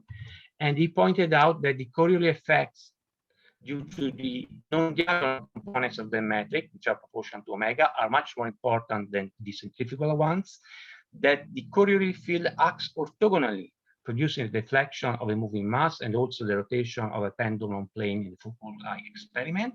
He introduced the dragging phenomena, and also he concluded, nevertheless, the corollary fields seem to be accessible to measurement more easily than your correction term G44, because the latter have the same symmetry properties as the field distortion due to oblateness. And this is very illuminating because the oblateness is responsible of the main perturbation on this kind of measurement. So all this surely prompted Thierry to address his work in the right direction and highlights the influence of Einstein in the determination of the so-called length theory effect of general relativity. Now, as I said before, this precession is very small. And if we compare this value with the precession, the classical precession produced by the deviation, as I said before, of the Earth from the spherical symmetry, in particular from the even zone harmonics, which are responsible of a secular precession of the node, we can see here hundreds of degrees per year with respect to tens of million seconds per year. So the correct modeling of the even zone harmonics, so degree even and order m equals 0, represents the main challenge in this kind of measurements, since they have the same signature of the relativistic effect, and so these harmonics are the main sources of systematic errors. Here we can see the deformation harmonic 2, 4, and 6. Now, impact of the knowledge of these coefficients on the relativistic precession measurement, we modeled them accounted for their significant time dependency, as well evidenced by the temporal solutions provided by the GRACE mission. This is, as you know, a NASA and DLR Space Germany agency mission. And this activity was started in 2017, and this activity has been fundamental to reduce the impact of the systematic error due to the knowledge of the Earth's gravitational field, both in the error, so in the evaluation of the systematic effects, but also in the measurement itself. For instance, in the comparison between linear fits versus nonlinear fits. So we considered several models for the background gravitational field of the Earth, and this allows to highlight possible systematic difference among this model. And for the first 15 even zone harmonics of this field, we replace following the monthly-based measurements, and this has reduced the overall systematic error of the background gravitational field. Moreover, together with the precession, we estimated also some of the low degree coefficients just to see the correlation among the estimated parameters. Now, the relativistic precession has also been measured both in the residuals of the rates of the combined nodes as well as in their integration. And this is the first time that a measurement has been performed on the rate of the combined observables. And the measurement has been obtained both via linear fits and nonlinear fits. And this is the first time that a reliable measurement was obtained by a simple linear fit of the data. So we solved at the end a linear system of three equations in three unknowns in such a way to extract the relativistic parameter while cancelling the effect of the first two even zone harmonics uncertainty. So we measured it. We extract from this linear system mu, which is a measurement of the length-Steven parameter, which is 1 if GR is correct and 0 in Newtonian physics. And together with mu, we extracted the correction to the quadrupole and octupole coefficients.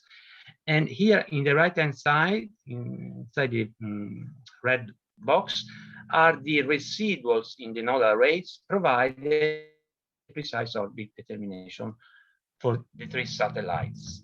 We consider the two Leisure satellites and Lares. The orbit determination was performed with Geodyne 2, and the time span was about 6.5 years, starting from April 6, 2012. The arc length was 7 days. No empirical acceleration included in the POD. The thermal thrust effects, which gravitational perturbation, were not modeled, and of course the in the following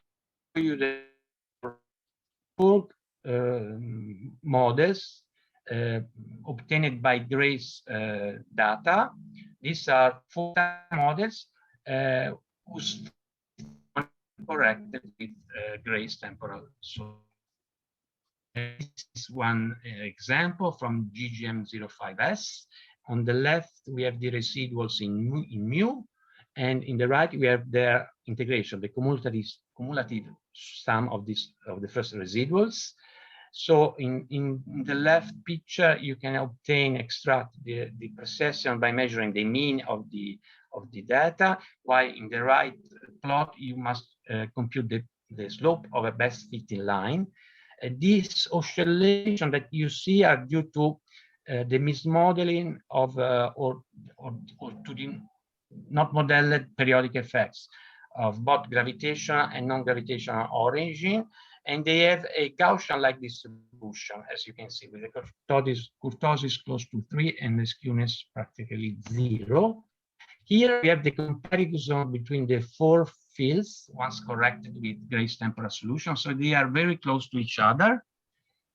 And this is the final measurement for mu for each field. The error are given at a 95% confidence level. So if we take the mean of all these results, there is no reason to consider a gravity field better than another one. Say that mu, which is 1 if GR is correct, differ by 1 by this 10 to the minus 3, with an error of about 7 times 10 to the minus 3 at a 2 sigma level. So this is indeed a very precise measurement. Davide, please, now, 1 minute. Okay. The main perturbation, as I said, are due to the gravity field. And here we can see very well why it is important to consider the temporal solution in this the time span of our analysis, and the behavior of these coefficients, it is the 20 harmonic, is far from the static value provided by a static field. So this discrepancy is responsible of a systematic effect in the measurement of mu. This is the final error budget we obtained for our measurement, that we estimated to be about 1.6%. So we considered the gravity field, the tides, other periodic effects, and the sitter effect. And so this is at the end a precise and accurate measurement. It was published last year, and let me thank all my colleagues in Roma and in Pisa. I only want to stress one more thing, that in Larase, we also developed several models for the non-conservative forces. And now all the legacy from this first experiment is now in a new experiment called SATORG, Satellite Test of Relativistic Gravity. So many thanks for your attention. Thank you very much, David. Questions?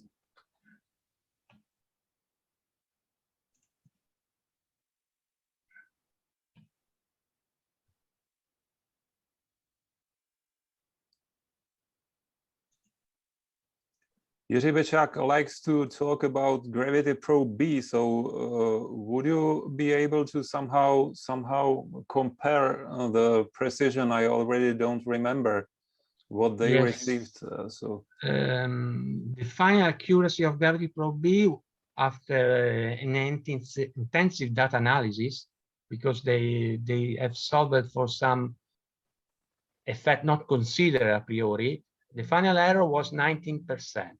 So the error budget, while our result is about 1 and 2, between 1 and 2%.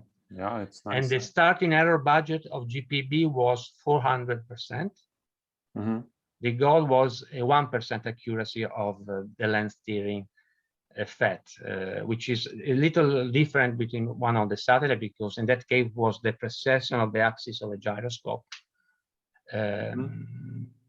which is more correctly to be called shift effect. So I incited Jiří to also raise hand. So Jiří. Yes. I shall speak very briefly about this on Friday, but it's true that this budget of Gravity Probe B increased enormously, but there were many professors made through the activity in Gravity Probe B, and many people found jobs. No, I just wanted to have a very small remark, and that is that it's interesting how the role of Einstein is emerging in this dragging effect. And there is a beautiful paper by late Herbert Pfister, which was published in, I believe, General Relativity and Gravitation, which summarizes this role which people did not expect of Einstein. Right.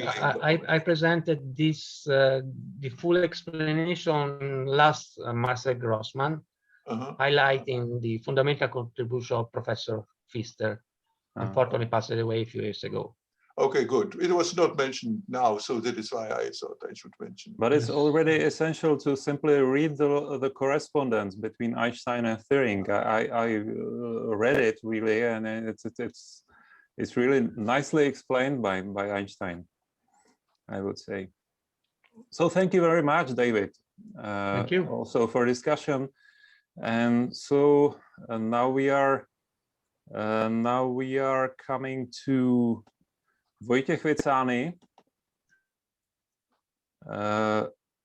So also with Wojciech, we will enjoy a decent spin. Wojciech studied at the Charles University in Prague and subsequently obtained PhD at the CERN Institute in Bremen, as supervised by Klaus Lemmerthal and Volker Perlich.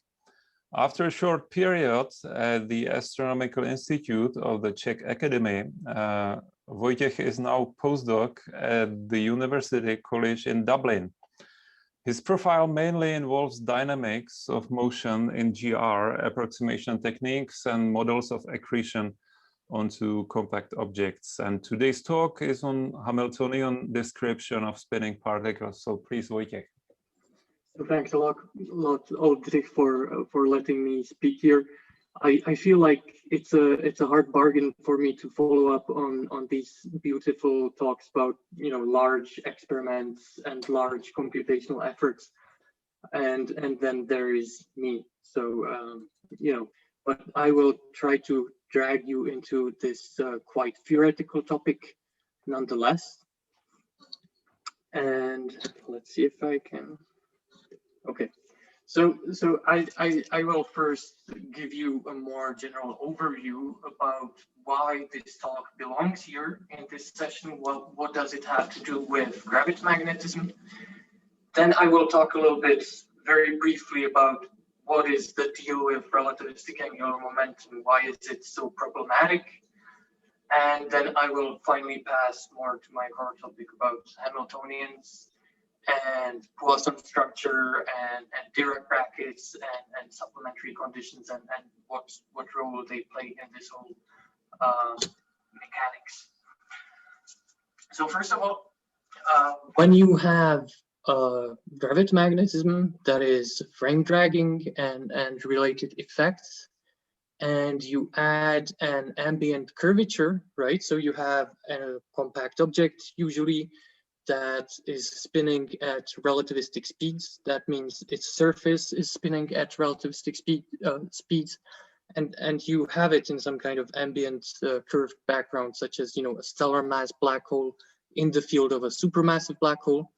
You can construct local Riemann normal coordinates in the ambient spacetime, and you center it on this rigidly rotating body. Let's just say rigidly rotating body for the moment, and you see suddenly that you will have an overall force on the center of mass of the body, which cannot be transformed away by moving your center of mass, or let's say your referential world line, while, you know, a part of it can be transformed away. And that's this first term, which is proportional to the dipole, and you can get rid of it, whereas the second term is proportional to the rotation rate, and you cannot get rid of it. So you have an overall force on your center of mass, which is known as the spin curvature force. And this is a purely relativistic effect, and it arises due to gravitomagnetism. So sometimes this would be called the gravitomagnetic dipole, for instance, this spin S, even though it is just the angular momentum of your body. And what you get as a result are the so-called Matheson-Papapetrou-Dixon equations. Here I have actually truncated them. You have many more terms in principle, many more multiples, but if you truncate them at the very leading order in the size of the body, you get just these terms. And in this, you have some kind of referential x, some kind of referential position in space-time, which should be somewhere inside the body. You have the linear momentum of your system and your angular momentum, right, of this isolated body. And these are the equations that govern it. And this large D refers to the background space-time and also the curvature. Okay, so this is how the coupling works. The bad thing about these equations that, you know, is a very old problem in the theoretical description, and that is that the choice of this x, this referential x within the body, even though you may say, oh, it should be the center of mass, is ambiguous, and the transformations of this center of mass and angular momentum are somehow coupled, as is shown here in this equation. So you can shift your center of mass, and you have a different angular momentum as a result, whereas the linear momentum is unambiguous, right? You can define it from asymptotic quantities or so. And how do you solve this problem? You solve it by choosing a frame in which x nu is the center of mass, and then you get a condition of this type, right? And this is a very old problem that already in the 1920s had to be solved by Frankel when describing a relativistic electron in an electromagnetic field, even though he didn't quite understand what was happening there. And this determines the relation also between x dot and p, which does not need to be, you know, straightforward. V can be dynamical, so it can be determined dynamically from the state of the system. So it can be x dot, it can be the linear momentum, or it can be proportional to linear momentum. And or it can refer to a background structure. So you can choose a tetrad or generally a time-like vector field and somehow use it to define your center of mass. And a very important point that I think for a long time was not understood is that not all conditions constrain the unphysical center of mass freedom fully. So you will have unphysical degrees of freedom in your system if you use just, you know, some kind of naive condition. You have to go and explore a little bit further. And here below you can find some reviews on this topic and nice examples where everything fails. So this was just an introduction to the very generic problem of a spinning body in curved spacetime. And now I should go to the Hamiltonian formalism, which is the core topic of this talk. And this much of what I am talking about is actually already by now 3 years old work, and you can find it under this archive descriptor. Okay, so the question is why, if you already have your equations of motion, why exactly do you need to go into a Hamiltonian formalism? So there are many arguments for it. You gain an understanding of phase space, of the dynamics that is deeper and more variational. You get efficient numerical integrators, geometrical methods. You get perturbation theory. I would say at let's say half the cost, perhaps, compared to direct equations of motion. And there are also community-specific reasons, because, well, I have this B-side column here. So if this all is oriented, at least my talk is oriented at the relativistic two-body problem, you know, such as two black holes orbiting one another. And in this problem, the spin enters at 1.5 PN order. Okay, so it's pretty early on in the expansion that you get spin effects, the gravitomagnetic effects, let's say.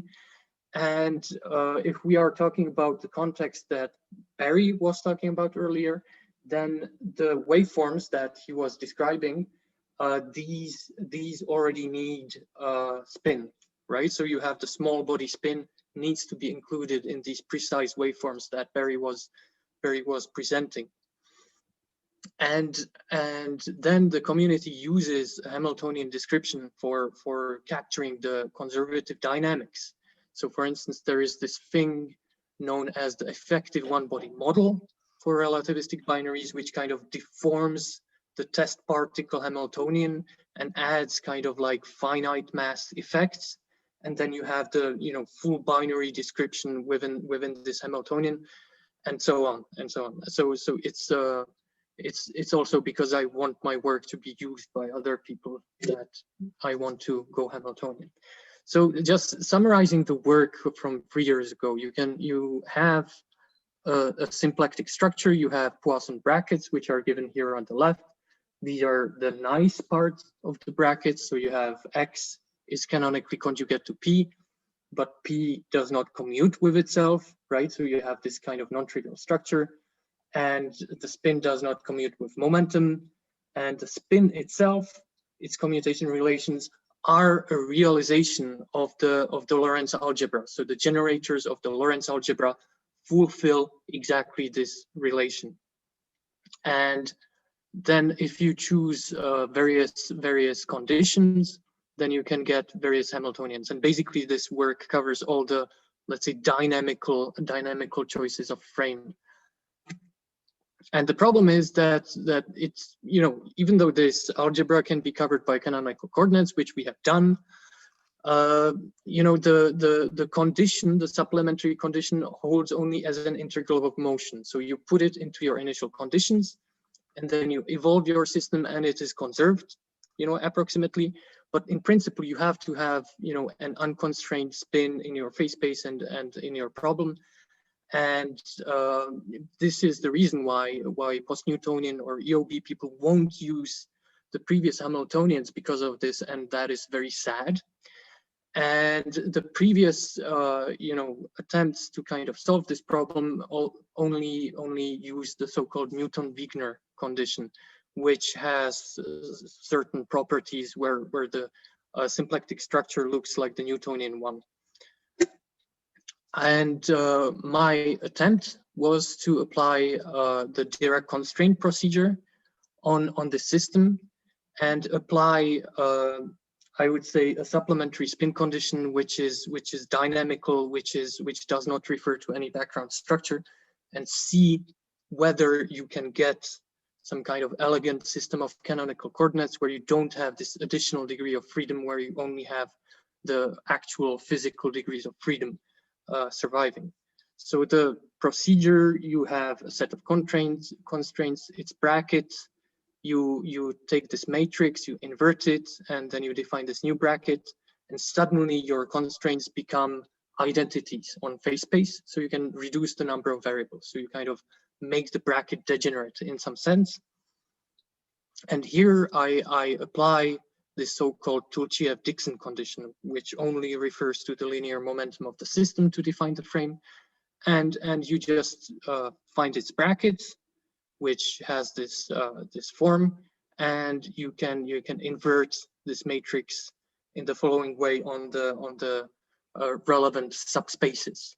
So and from this you can just compute the Dirac bracket, and it's just turning the crank. Okay, so this is pretty much straightforward. I went and changed the variables a little bit, and then you get up to higher order curvature and spin terms. You get the same phase space structure as in flat spacetime, and it is a very difficult phase space structure to deal with, and it cannot be easily canonicalized. So it's very hard, and I tried very hard in various different ways. But however, since it is equivalent to the flat spacetime problem, you can shift to the Newton-Wigner frame and get canonical coordinates. So, you know, you ended where you started a little bit. So 2 minutes, Vojto. Okay, great, thanks. So in some sense, you know, it seems that I tried to throw Newton-Wigner out of the window, and he came back through the door, or the other way around. And this is how it works. So you can apply the constraint procedure, get the minimal set of variables, and then however you still have to transform to the Newton-Wigner frame, and you get, at least to linear order and spin, a canonical system and a canonical system of coordinates that characterizes your dynamics of your spinning particle. Okay, so that is basically all that I wanted to say. I hope that you got at least something from it, and perhaps I will leave the conclusions there and ask for questions. Thank you. Thank you very much, Wojciech. And questions? You need not be raising hands, just go on talking. Yes, Felipe, go on. So this is more a comment or a provocation than a question. So actually, first of all, I would not say that this ambiguity you talk about is really necessarily a bad thing. I mean, we can look at it as a kind of freedom. Okay, we are free to choose the spin condition and the point to represent the body. And you have here an example. So you have the Newton-Wigner condition, which from the point of view of Dixon's equations is quite bad. I mean, you introduce a lot of hidden momentum into the system, but then in an Hamiltonian formalism, it works very well. So basically, for instance, for the Madison-Pirani spin condition, which is really a dog in terms of the equations of motion for the center of mass, because most of the times you will get helical motions, which the body does not actually undergo. But if you study the spin evolution equation, you get Fremir-Walker transport, and it is only with that one that you get that. And you want that. It is the simplest description for spin precession that people talk about. People want a gyroscope to follow the mathematically defined non-rotating frame. So basically, it's more. So I would say it a bit differently, and also a comment on the first line. So. Okay, constraining the unphysical degrees of freedom is always non-trivial. But actually, what are the non-physical, such unphysical degrees, is even more not trivial, is even less trivial, you know, because it is not easy to say what what corresponds to a real motion of the body's bulk and what does not. I mean, at least I don't know. I mean, there is this idea that the Dixon condition somehow gives the more faithful representation of the body's motion. But then you have the condition by Symmetric and Kyrian, and which has no hidden momentum. So it is not easy to say, it's not trivial. I mean, it's not easy to even say what is an unphysical degree of freedom, at least at the best of my knowledge. That's it. So maybe I can respond to this. I mean, by saying, you know, from the Hamiltonian perspective, you can count degrees of freedom. And if there is more degrees of freedom than there has to be, I say there is a non-physical degree of freedom somewhere in the system. And that is definitely true for the Kyrian-Symmetric condition and Mathison-Pirani condition and so on. I'm not saying that this is necessarily a bad thing. I'm just saying there is a degree of freedom more, and that it is not the most frugal way to do things, at least. But that's, you know, as far as I will go. But I would say, in the end, you want to talk about gauge invariance and about observables and those, you know, for those you are not referring to any of these things that we are talking about here. So anyway, you are talking about frequencies and fluxes and so on in gravitational wave physics, at least. Yeah, but those things do not depend on your gauge, right? They do not depend. So they will not depend if we do things properly. They will not depend on the choice of spin condition. They cannot depend. Okay, so yeah, they cannot. Physics cannot depend on a gauge choice. That's for sure. Unless, I mean, we see quite often people comparing spin condition, but not employing right transition rules, so they get different results. So, but they are comparing different systems. They are mishandling the spin conditions. It's just that. Okay. Thank you very much, guys, for discussion, and thanks once more to Wojciech. Another expert on spinning particles is exactly Filipe Costa. Yet Filipe's talk today will be on gravitomagnetism, not on spinning particles. Yes. Filipe studied at the University of Porto and worked out PhD there under supervision of Carlos Herdeiro. Presently, he is doing research at the Instituto Superior Técnico of the University of Lisbon. Filipe is mainly interested in dynamics of multiple test particles and in gravito-electromagnetic analogies, both on the field and on the curvature level. And today he is going to talk about gravitomagnetism in Lewis cylindrical matrix. So please, Filipe.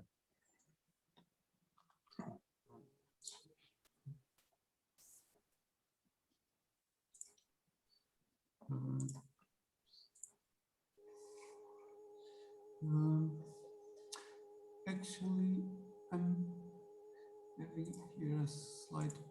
Okay, so here it is. Fine.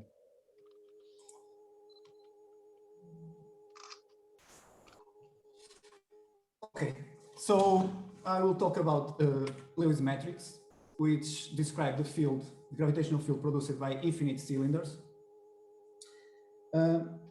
And the matrix take this form here, which is maybe not very glamorous, but we think they are very pedagogical in terms of dragging effects, as I will try to show. So these metrics divide into two classes. One is the Lewis class, corresponding to the case where the metric parameters are complex, and the Weil class, when all metric parameters are real. And the Weil class encompasses both static cylinders, corresponding to the Levi-Civita solution, as well as rotating cylinders. Now, the thing is that the field of static and rotating cylinders of the Weil class, they are both locally static and actually locally indistinguishable. However, they globally differ, and we know that when we do the matching to the source. But the significance of this difference was unclear. Namely, in which physical effects does the rotation imprint itself?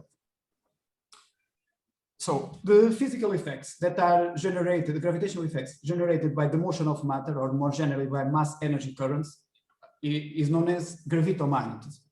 And the name comes from the analogy with the magnetic phenomena. So, and there are different ways of formulating this analogy. The case of stationary spacetimes is perhaps the simplest. So we can write the line element in this form here. And then in this notation, the geodesic equation, the space part of the geodesic equation takes this form here, quite similar to the Lorentz force of electromagnetism. And this is an exact equation. So we have a gravitoelectric field mimicking the electric field. And that motivates calling this phi scalar here the gravitoelectric potential. We have a gravitomagnetic field mimicking the magnetic field. And it is the curl of this A vector here. So we call this vector the gravitomagnetic vector potential. And then the analogy extends to other effects that have been already discussed in this session, such as gyroscope recession. So if we have a gyroscope close to, for instance, a spinning body, the gyroscope will be seen to precess with respect to the distant stars. And the precession is given by an equation which is quite similar to the precession of a magnetic dipole. And then there is also the force on a gyroscope, which is the force that Wojtek was talking about. So it comes from the curvature tensor. And in the appropriate formalism, it is also formally analogous to the force on a magnetic dipole. So we can talk about three different levels of gravitomagnetism corresponding to three different orders of differentiation of the gravitomagnetic potential. So the first one is the potential itself that governs the Sagnac effect and part of the gravitomagnetic Log effect. I will tell about these effects in a moment. One level up, that is the curl of the potential. We have the gravitomagnetic force, the precession of gyroscopes, and part of the clock effect. And then another level up, that is a kind of a second derivative of the potential, we have the force on a gyroscope. So let's start by the electromagnetic problem, which is perhaps simpler. So consider a spinning charged cylinder, okay? So, and if the cylinder is infinite, we have a field that is very similar to the electromagnetic field of a static cylinder. Namely, we have the same electric potential, the same electric field. We have, again, a vanishing magnetic field. They only differ in the magnetic vector potential. But this potential, if it has no curl, it is gauging in classical mechanics. It does not manifest physically in any process. But then quantum mechanics changes this picture in that it manifests in the so-called Aranofboom effect. So in simple terms, consider a beam of electrons. The beam is split and goes around a spinning cylinder. Okay, so the vector potential will induce a phase shift in the wave function of the electrons. And the phase difference between the two paths is proportional to the circulation of the magnetic vector potential. So now let's turn into the gravitational problem. So we have this metric here. We have a gravitoelectric potential, which is complicated, and the same for the gravitomagnetic potential. We have a non-vanishing gravitomagnetic field, a non-vanishing gravitomagnetic tidal tensor. And this is all at odds with the electron. If we see it from an inertial frame, actually the expression will resemble more the electromagnetic analog in a rotating frame. Moreover, the time-killing vector field ceases to be time-like past a certain value of the radius, which again resembles a rigidly rotating frame in flat space-time. So the question arises, can the metric, as it is usually given in the literature, actually contain some trivial rotation of coordinates? And so, to answer this question, we first looked into the curvature invariance. And from this invariance, we know that this is a purely electric Petrov type 1 spacetime. And this means that at each point, there is an observer measuring a vanishing gravitomagnetic tidal tensor. These observers actually have constant angular velocity, so they form a rigid observer congruence. So by this simple transformation here at constant angular velocity, we arrived at this very simple form of the metric here, and redefining the parameters, of course, which depends only on 3 parameters instead of the original 4, and now all with a very clear physical meaning. They are the Komar mass and angular momentum per unit length, plus the angle deficit. And now what we have is the following. We have a gravitoelectric potential and the gravito-electric one form that match exactly the electromagnetic counterparts, if we identify Komar mass with minus the charge, we have a vanishing gravitomagnetic field and vanishing gravitomagnetic tidal tensor, just like in electromagnetism. And like in electromagnetism, we have a gravitomagnetic potential that is curl-free. That is, the corresponding one form is a closed form. Moreover, now the time-killing vector field is time-like everywhere. So observers at rest are possible everywhere, even for arbitrarily large radius. And that's not all. The reference frame is actually asymptotically inertial. So this is a frame fixed to the distant stars. So for all these reasons and some other, we argue that this should be regarded as the canonical form for the Lewis matrix of the Weil class. And now, comparing this to the Levi-Civita static solution, what we have is that all the inertial and tidal fields are the same. Two solutions differ only in the gravitomagnetic potential one form, which is 0 in the static case. And again, this is like an electromagnetic analog in the distinction between spinning and non-spinning charged cylinders. But now, unlike in classical electromagnetism and more like quantum electromagnetism, the potential manifests physically in general relativity. And one example of such an effect is the Sagnac effect. So consider an optical fiber loop attached to a rotating platform, and imagine that we are injecting light beams propagating in opposite directions along the loop. The light beams will take different times to complete the loop. The co-rotating ones take longer.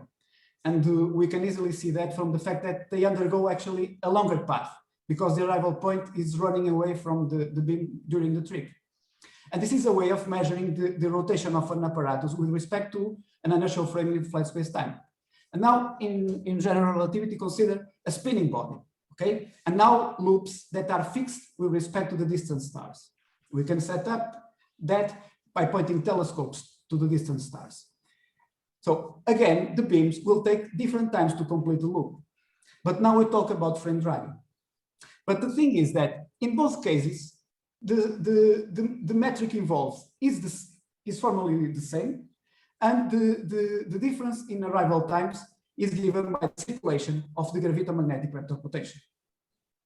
And now consider the spinning body to be a cylinder, okay? So as we have seen, the gravitomagnetic potential one form is closed, okay? It is curl-free.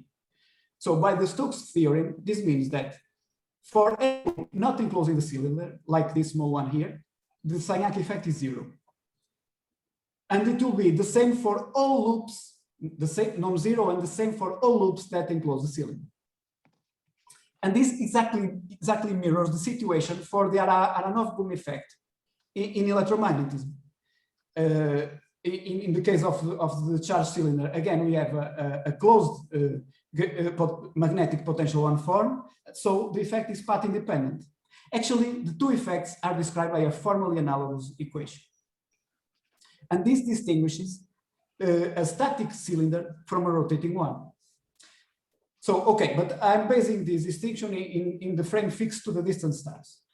But we can do it also in a more local way without reporting to any specific frame. Only we cannot do it with a single loop because the Sagnac effect in a single loop can always be made to vanish by spinning it with some angular velocity.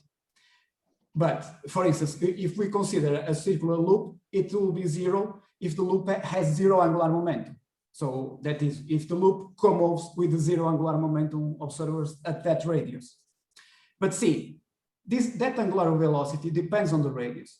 So if instead of a loop, we consider a coil of optical loops, then we have that around the static cylinder, the effect can be killed globally, namely when the coil is at rest with respect to the distant stars. Then around the spinning cylinder, we have that if the coil is at rest with respect to the distant stars, a Sagnac effect will arise in every loop. But we can spin the coil and kill the effect in a specific loop by spinning it with the angular velocity of the 0 angular momentum observer on site. But then on all the other loops, a Sagnac effect will arise. So this is a thought experiment to distinguish the two settings. static and the rotating one. There are other effects. Another one is the Gravitomagnetic clock effect. So in simple terms, so we have that around the spinning body, as is well known, co and counter-rotating geodesics have different periods, okay? And we can show that the period difference splits naturally into two terms. One corresponds to the Sagnac time delay, and another one comes from the gravitomagnetic force. But if the body is a cylinder, then the gravitomagnetic field is zero. So the Sagnac, the time difference equals the Sagnac time delay. So all that I said about optical loops can also be applied to pairs of counter-rotating circular geodesics. Actually, we can do the distinction using only one pair, namely if we use two clocks. So because around a static cylinder, we have that both clocks measure the same proper times between the events where they meet, okay? But that's not the case around a spinning cylinder. The proper times will differ. So we can think, actually the distinction between these two solutions is actually an archetype of the distinction between spacetimes that are globally static and spacetimes that are only locally but not globally static. So recall the definition of staticity. So a spacetime is static in the region of interest if there is a killing vector field, a time-like killing vector field, which is proportional to the gradient of some function defined in that region of interest. Okay, so locally, this just amounts to the killing vector field being hypersurface orthogonal, that is, having no vorticity. Okay, but this is obeyed both in the static and in the rotating Weil-class cylinders. Okay, so globally, this vorticity-free condition is not sufficient, and we can show that actually local staticity amounts to the following. The existence of a coordinate system such that the metric takes this stationary form here with the gravitomagnetic potential one form being a closed form. Please, and 2 minutes, Felipe. Yes, yes. And global staticity to this one form being moreover exact. Okay, so clearly the field of the Levi-Civita static field is globally static from this definition, and the field of the rotating Weil-class cylinder is locally, but is not globally static. Geometrically, we can say, okay, so starting from the well-known fact that a spacetime is locally static if it admits an hypersurface orthogonal time-like killing vector field. Okay, and it is moreover globally static if such hypersurfaces intersect each one line of the congruence of the killing congruence only once. That is, if they are hypersurfaces of global simultaneity. Okay, so in the case of the Levi-Civita static cylinder, these hypersurfaces are planes. So clearly these are hypersurfaces of global simultaneity. In the case of the rotating cylinder and in the canonical coordinates I talked about, these hypersurfaces are helicoids. So they intersect each word line of the congruence infinite times. Okay, so clearly they are not hypersurfaces of global simultaneity. And this means that the killing observers, physically, it means that the observers whose word lines are tangent to the killing vector field, they are unable to synchronize their clocks around the cylinder. So this is it. We have shown that the Lewis matrix of the Weil class can be put into a canonical form that corresponds to a system of coordinates fixed to the distant stars. In this form, the metric depends only on three parameters with a clear physical meaning: the Komar mass and angular momentum per unit length plus the angle deficit. This metric has a smooth matching with the von Stockwin interior solution if we write it in star fixed coordinates. I did not show this, I had no time, but it is another thing. And it allows for a transparent comparison with the Levi-Civita static field. And we established this distinction in terms of the physical effects that detect the rotation. So the two solutions seem to differ only in the gravitomagnetic potential one form. And this manifests physically in the Sagnac and gravitomagnetic clock effects and in the synchronization of clocks. And this is an archetype of the contrast between local and global staticity. Local staticity amounting to the closure of the gravitomagnetic one form, and global staticity to its exactness. Thank you very much for your attention. Thank you very much, Felipe. And now there is some minutes or two for questions. Please, guys.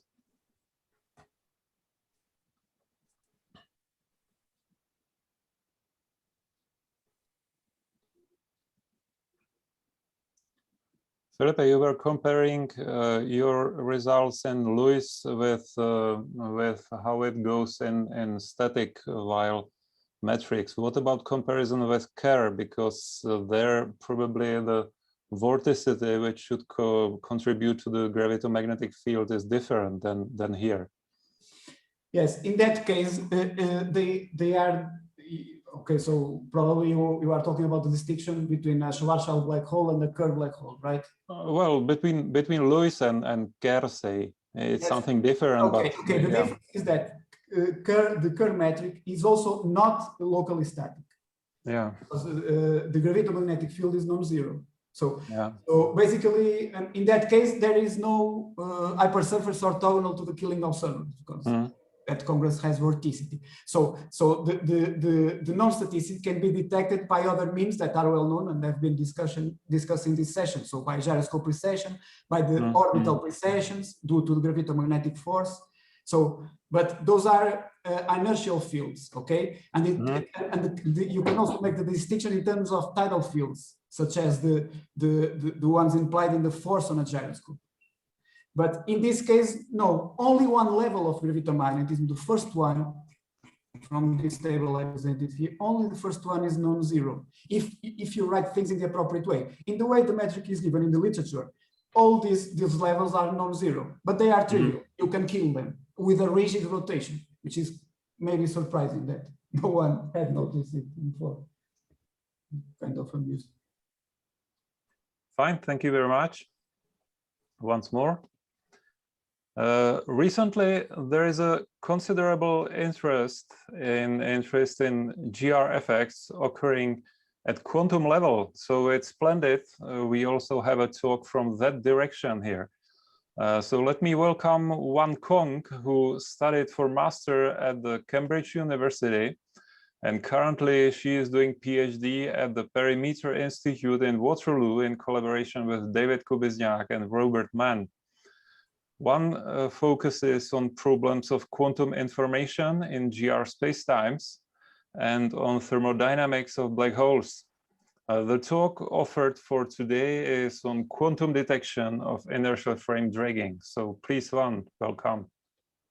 Thank you.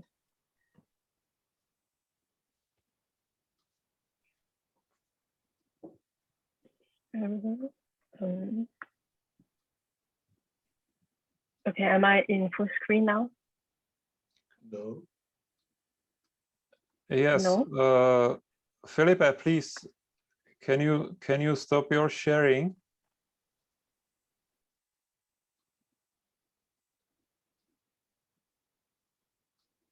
Yes. Now we see it. Okay. Okay. Yeah. So thank you for the introduction. And this work is work done in collaboration with Yuji, David, and Bob, based on this paper they published in PRD. So the title of the talk is Quantum Detection of Inertial Frame Dragging. And the basic setup of our problem is this. So imagine having a thin spherical shell that is slowly rotating. So in other words, we have a space-time that has a flat metric inside the shell and a curve metric to leading order in the rotation parameter outside of the shell. Now, if we consider a point-like mass inside the shell, then this mass will be seen to be rotating with respect to distant stars. And so, of course, this relative rotation to the distant stars is the frame dragging that we're referring to in the title. Now, if we consider this point-like mass to be a classical detector, so a mass that is moving along a time-like geodesic inside the shell, then actually this detector is going to be pretty blind to the presence of the shell or the rotation of the shell. Of course, that's because of the local Minkowski background near the detector. What the detector can hope to do is, for example, it can send out a signal and wait for the signal to be reflected back in order to glean information about the presence of the shell or the rotation of the shell. However, if this is what the detector is limited to do, then it can only detect information about the shell in the light crossing time of the shell. So it cannot do it faster than the time it takes for the signal to reach the shell and come back to the detector. The question that we're asking in this presentation or this project is, what happens if we replace the classical detector by a quantum detector? So specifically, it's a detector that can interact with the background quantum field. We're going to see that if this is the case, then the quantum detector can actually detect the rotation of the shell in a time that is faster than the light crossing time of the shell. And you can do so even if the quantum field is in the vacuum state. So the detector that I'm talking about is what is so-called the Oral Dbx Detector. This is a detector model that was first introduced by Oral in 1976. It is used to, he first used it to demonstrate the Oral effect, in which an atom, a multi-level atom, interacting with the quantum field in a Minkowski spacetime, its transition probability actually depends on the trajectory of the atom. So if the atom was stationary, then there will actually be no excitation. But if the detector were uniformly accelerating, then it will respond as if it were immersed in a thermal bath. So in this sense, the particle content of the quantum field is actually observer dependent. Then of course, what is interesting for us in this example is that this atom itself can actually be thought of as a particle detector. It's because we know that the quantum field holds information about the, for example, the space-time curvature and all that. And there's a lot of theoretical studies about the quantum field, like entanglement presence between different space-time regions. But all these theoretical studies are pretty abstract. And what the atom does is it actually gives us an operational means to measure the field. So by looking at the transition probability of the field, it tells us something about the quantum fields, which otherwise we would not have this operational meaning to. So ever since the introduction of the model, it has been used in various different contexts. For example, one of the more recent common uses is in the context of entanglement harvesting. Like I've mentioned just now, there's entanglement presence between different space-time regions.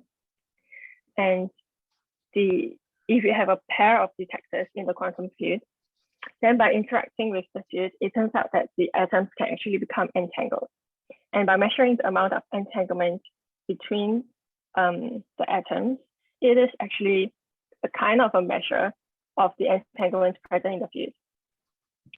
So there are various interesting studies in this area that I've listed on the screen here. And what is the feature that, the common feature behind all these examples is the dependence of the quantization of the field on the space-time curvature. So for example, it has been shown that actually the response of the detector is sensitive to the space-time topology. And also in this presentation, the main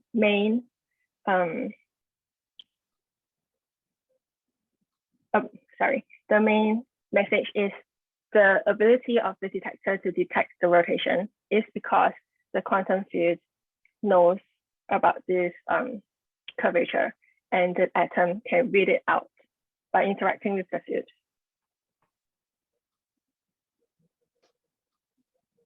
Okay, so now let me go into the detector model itself. So the detector that we are considering here is a simple two-level system So I'm going to denote the two levels using cat0 and cat1. And then there's an energy gap between these two levels denoted with capital omega. So given an arbitrary space-time, the detector itself can move on any general space-time trajectory. And here I'm denoting the trajectory by x sub d, with tau being the proper time of the detector. So in the frame of the detector, the interaction of the detector with the quantum field is modeled using this Oral Dbx interaction Hamiltonian. So it just describes a linear coupling between the monopole moment of the detector and the quantum field that is evaluated along the trajectory of the detector. And the other term here, the lambda, is simply a coupling constant describing the strength of interaction. And what is quite important for us in this presentation is this string function, this chi of tau. So it is something that allows us to switch or to control the interaction strength between the monopole moment of the operator and the field operator. So for example, if we choose a compact switching function, then it allows us to switch on and off the interaction within a finite time. So this is what allows us to limit the interaction time within the light crossing time of the shell. Okay, so after having this Hamiltonian, what we are interested in is to compute the transition probability of the detector. So suppose we start off the detector and the field in the ground state. Then we are interested in computing what is the probability of finding the detector at the end of the interaction to be in the excited state. And this computation is well known in the literature. We just computed using perturbation theory, perturbing in the coupling constant lambda.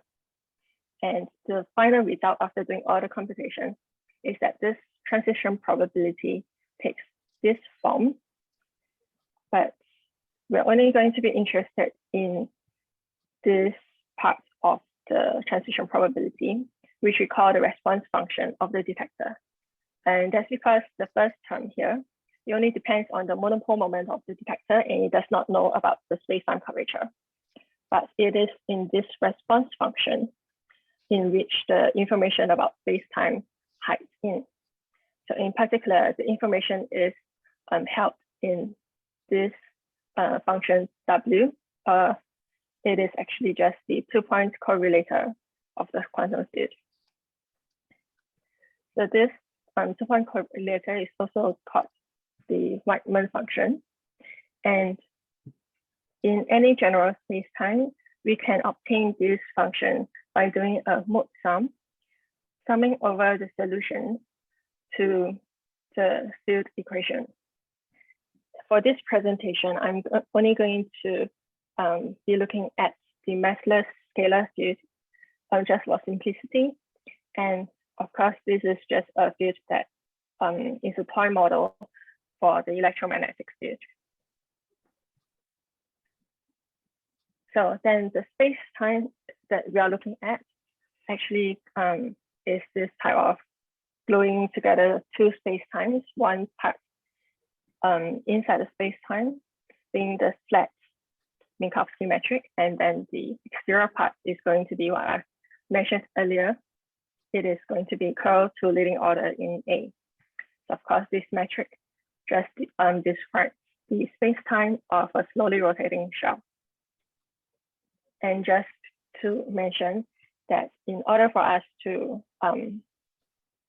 have this space-time or to accurately describe it, we have to, let me say it in a different way. So this space-time can be thought of to be solved by a delta stress energy tensor describing the energy momentum of the shell itself.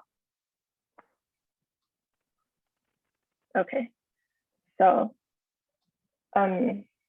here are some more specific details, like the metric. If you write it out, it will be outside of the shell. So when R is bigger than capital R denoting the radius of the shell, we have curl to leading order in A.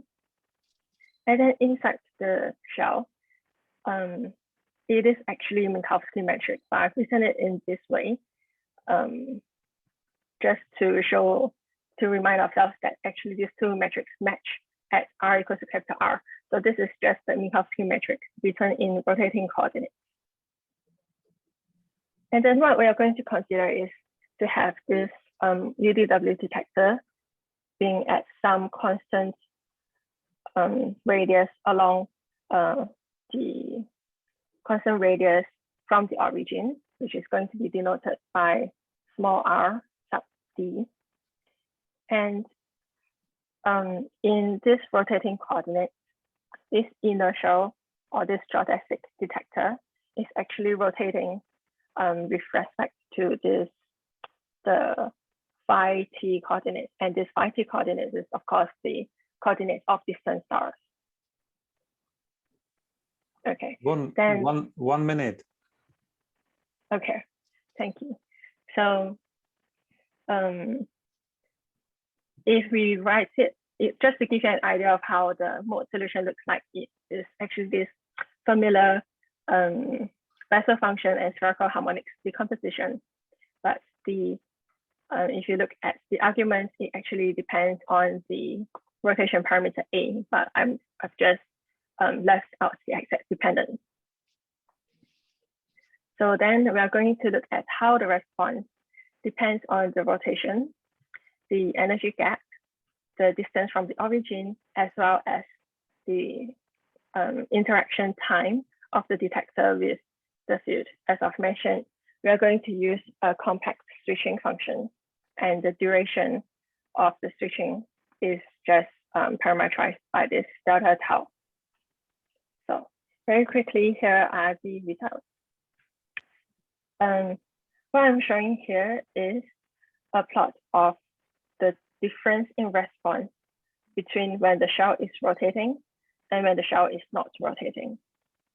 And the horizontal axis here is just the energy gap of the detector. So actually, the main message here is simply that the response or the difference in response is non-zero. So in fact, the difference actually increases as the rotation of the shell increases. In other words, the response of the detector is sensitive to the rotation of the shell. However, we realize that the magnitude of the difference is quite small, it's of the order of 10 to the power -5 at most. But it happens that if we move the detector closer to the shell, then we can actually significantly increase this difference. However, of course, here we're restricting the switching time to be of the order of the radius of the shell. So if we located the detector at the center, then the light crossing time is going to be given by 2r. But here we're only limiting the interaction to take place within r. And then, but if we move it further to like 0.5, then of course, even a classical detector can send a signal and then the signal will have reflector back. Okay, then the last thing is that is illustrated here is the dependence on the angle theta. So what this plot shows us is that if the detector is located exactly at the origin, at the axis of rotation, then it actually cannot tell if the shell is rotating or not. But if we move it closer to the equator, then it starts to be able to detect the rotation of the shell. Okay, and then here is the summary, which I think I'll just leave it up for you to read. Okay, thank you. Thank you very much. One short question. Yeah.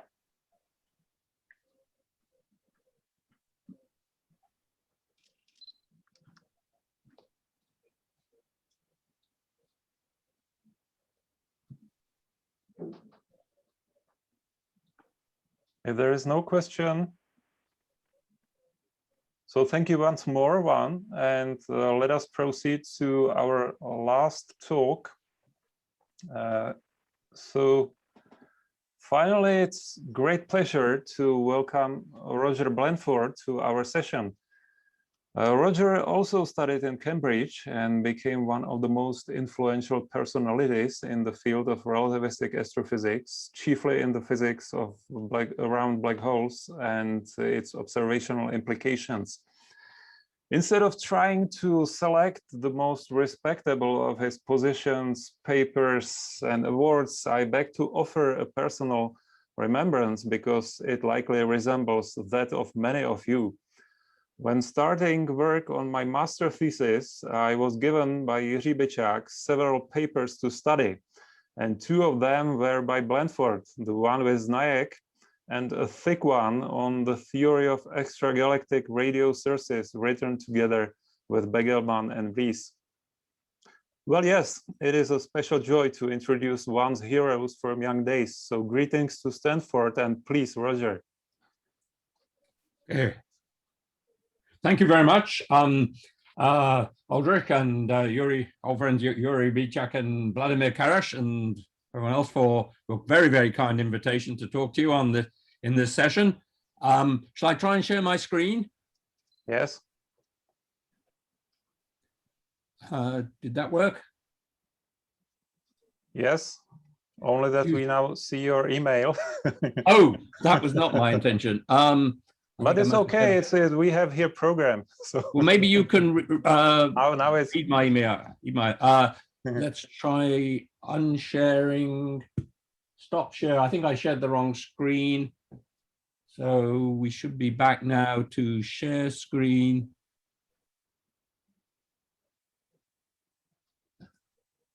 So that'll be that one. No, sorry. There we go. Nice. That's better. Perfect. Yeah. Slideshow. Just slightly better. Now we're off. Just Okay, there we go. Greater, we're off. But it's, now it's okay. Now it's great.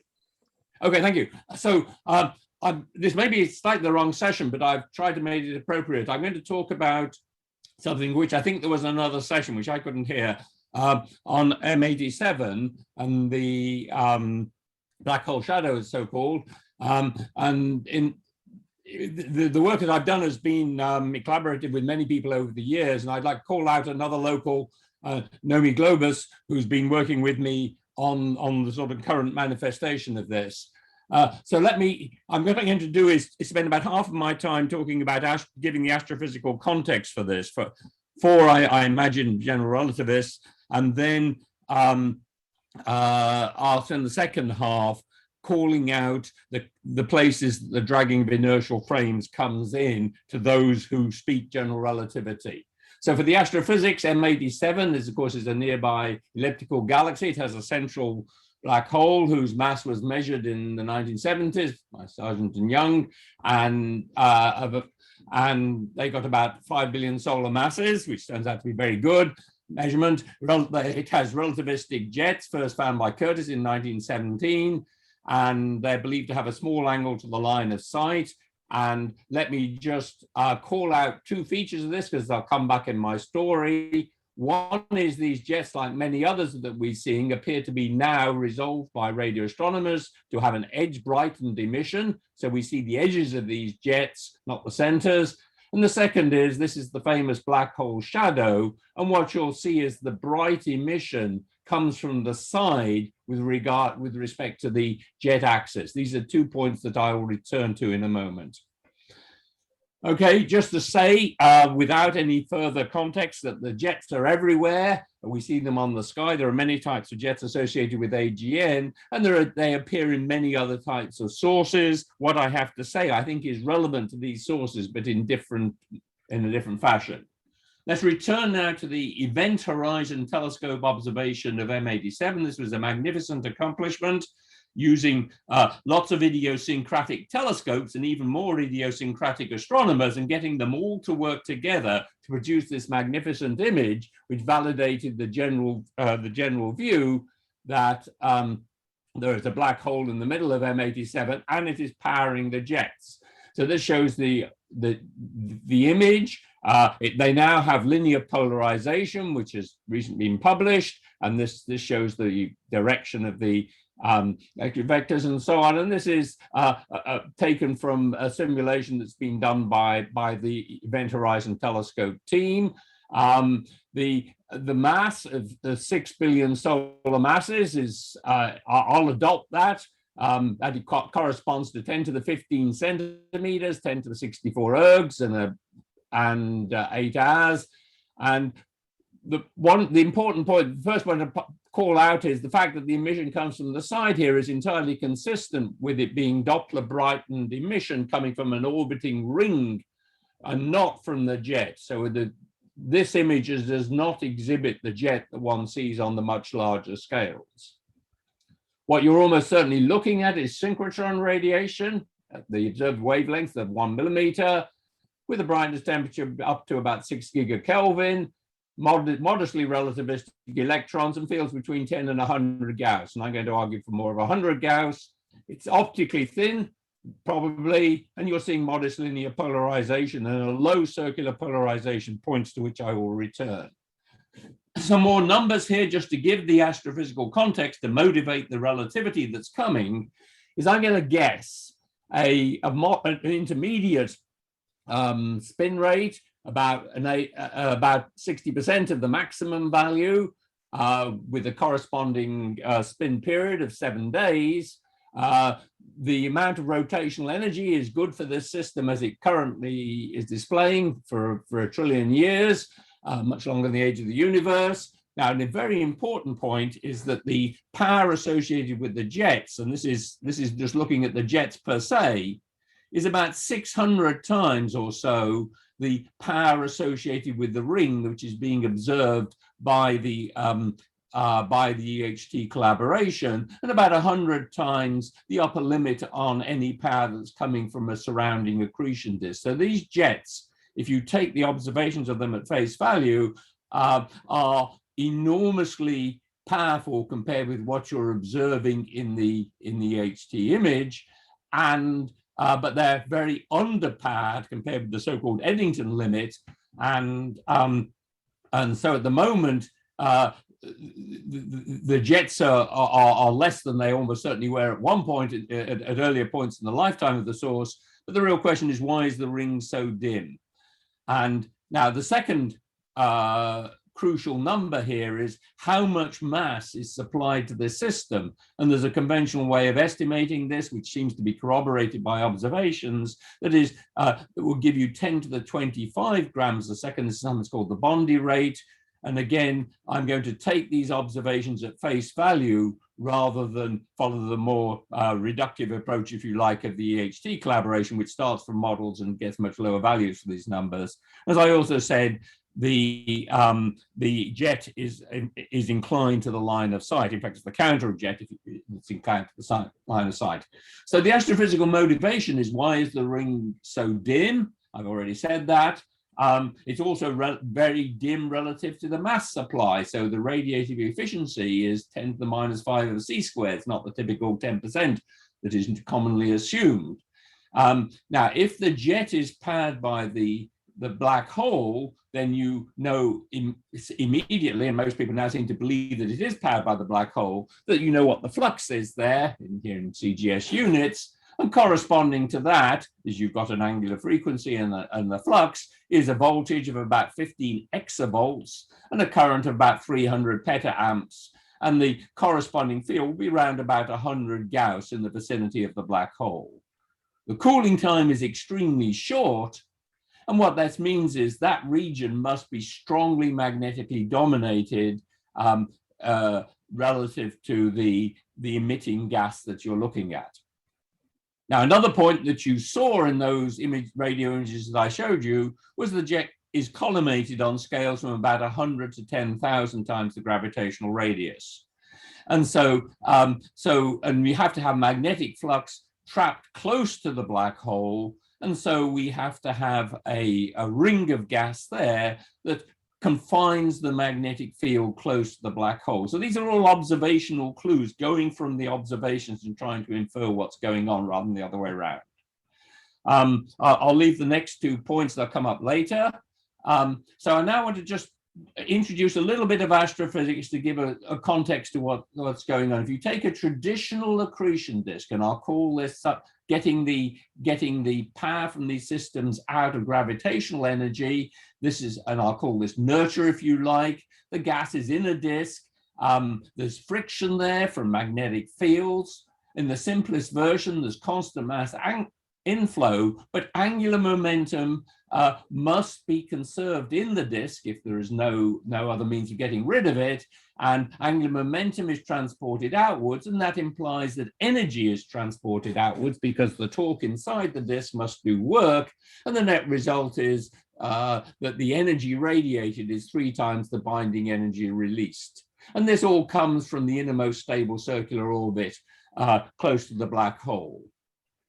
And sort of equations, which I won't belabor, just showing conservation of energy and angular momentum and mass in the disk, are just shown at the bottom here, but I will use those in a moment. Now, long ago, it was realized that there was a problem that maybe the gas couldn't radiate away all of this energy that it was trying to get rid of. And the option that was generally considered was that the disk heated and thickened. And in the present context, you had a torus of gas supported by ion pressure and with cold electrons there doing some little bit of radiating, but not much. And but these models, and this is just a cartoon from one I was involved in the 1980s. This is not a new idea in any means, these models have essentially, they're conservative, the mass and most of the angular momentum energy do flow into the black hole.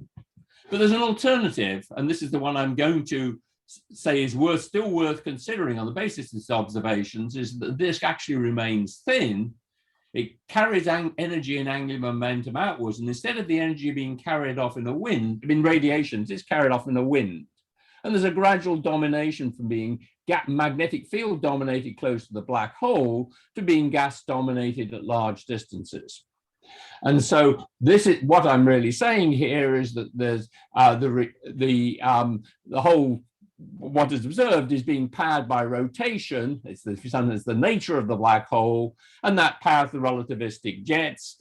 And furthermore, this rotation drives away all of the gas that has been supplied at the Bondi radius. So this is a really very different, qualitatively different view of what's going on in systems like M87. And it then raises, of course, a lot of relativity problems. Just to give an analogy here, if we think about the sun, it's like saying that the sun is not, as people thought in the 19th century, powered by the gravitational energy of the solar envelope, but instead there's a core there in which nuclear reactions take place, and we now know very well that that is indeed the case. And so we're saying this: the spin of the black hole is the analog of the nuclear reactions in the sun. One more point, just in terms of astrophysics. We'll be talking about magnetic fields here, and these magnetic fields, they have a pressure and a tension, and they support waves, fast waves, alpha waves, and slow waves. And so what one can have, for example, what typically we think of is we have a current flowing along the jet. I mentioned what that was. There's a toroidal magnetic field with a tension associated with it, and that confines the jet. Conversely, the launching of the winds from the red accretion disk here is effected by swinging around magnetic field, inclined to the spin axis, and plasma that finds itself on those field lines will be flung out centrifugally. So what we know is that the magnetic fields can launch and can pinch. Okay, so the idea here is that you have a black hole in the center. It makes the jets. There's a region which I'll call the ergomagnetosphere, a generalization of the ergosphere, Raymond Ruffini and others, which has magnetic flux in it. Then that feeds energy and angular momentum to an ejection disk and a wind. And then there'll be a larger region where there's gas falling into the disk.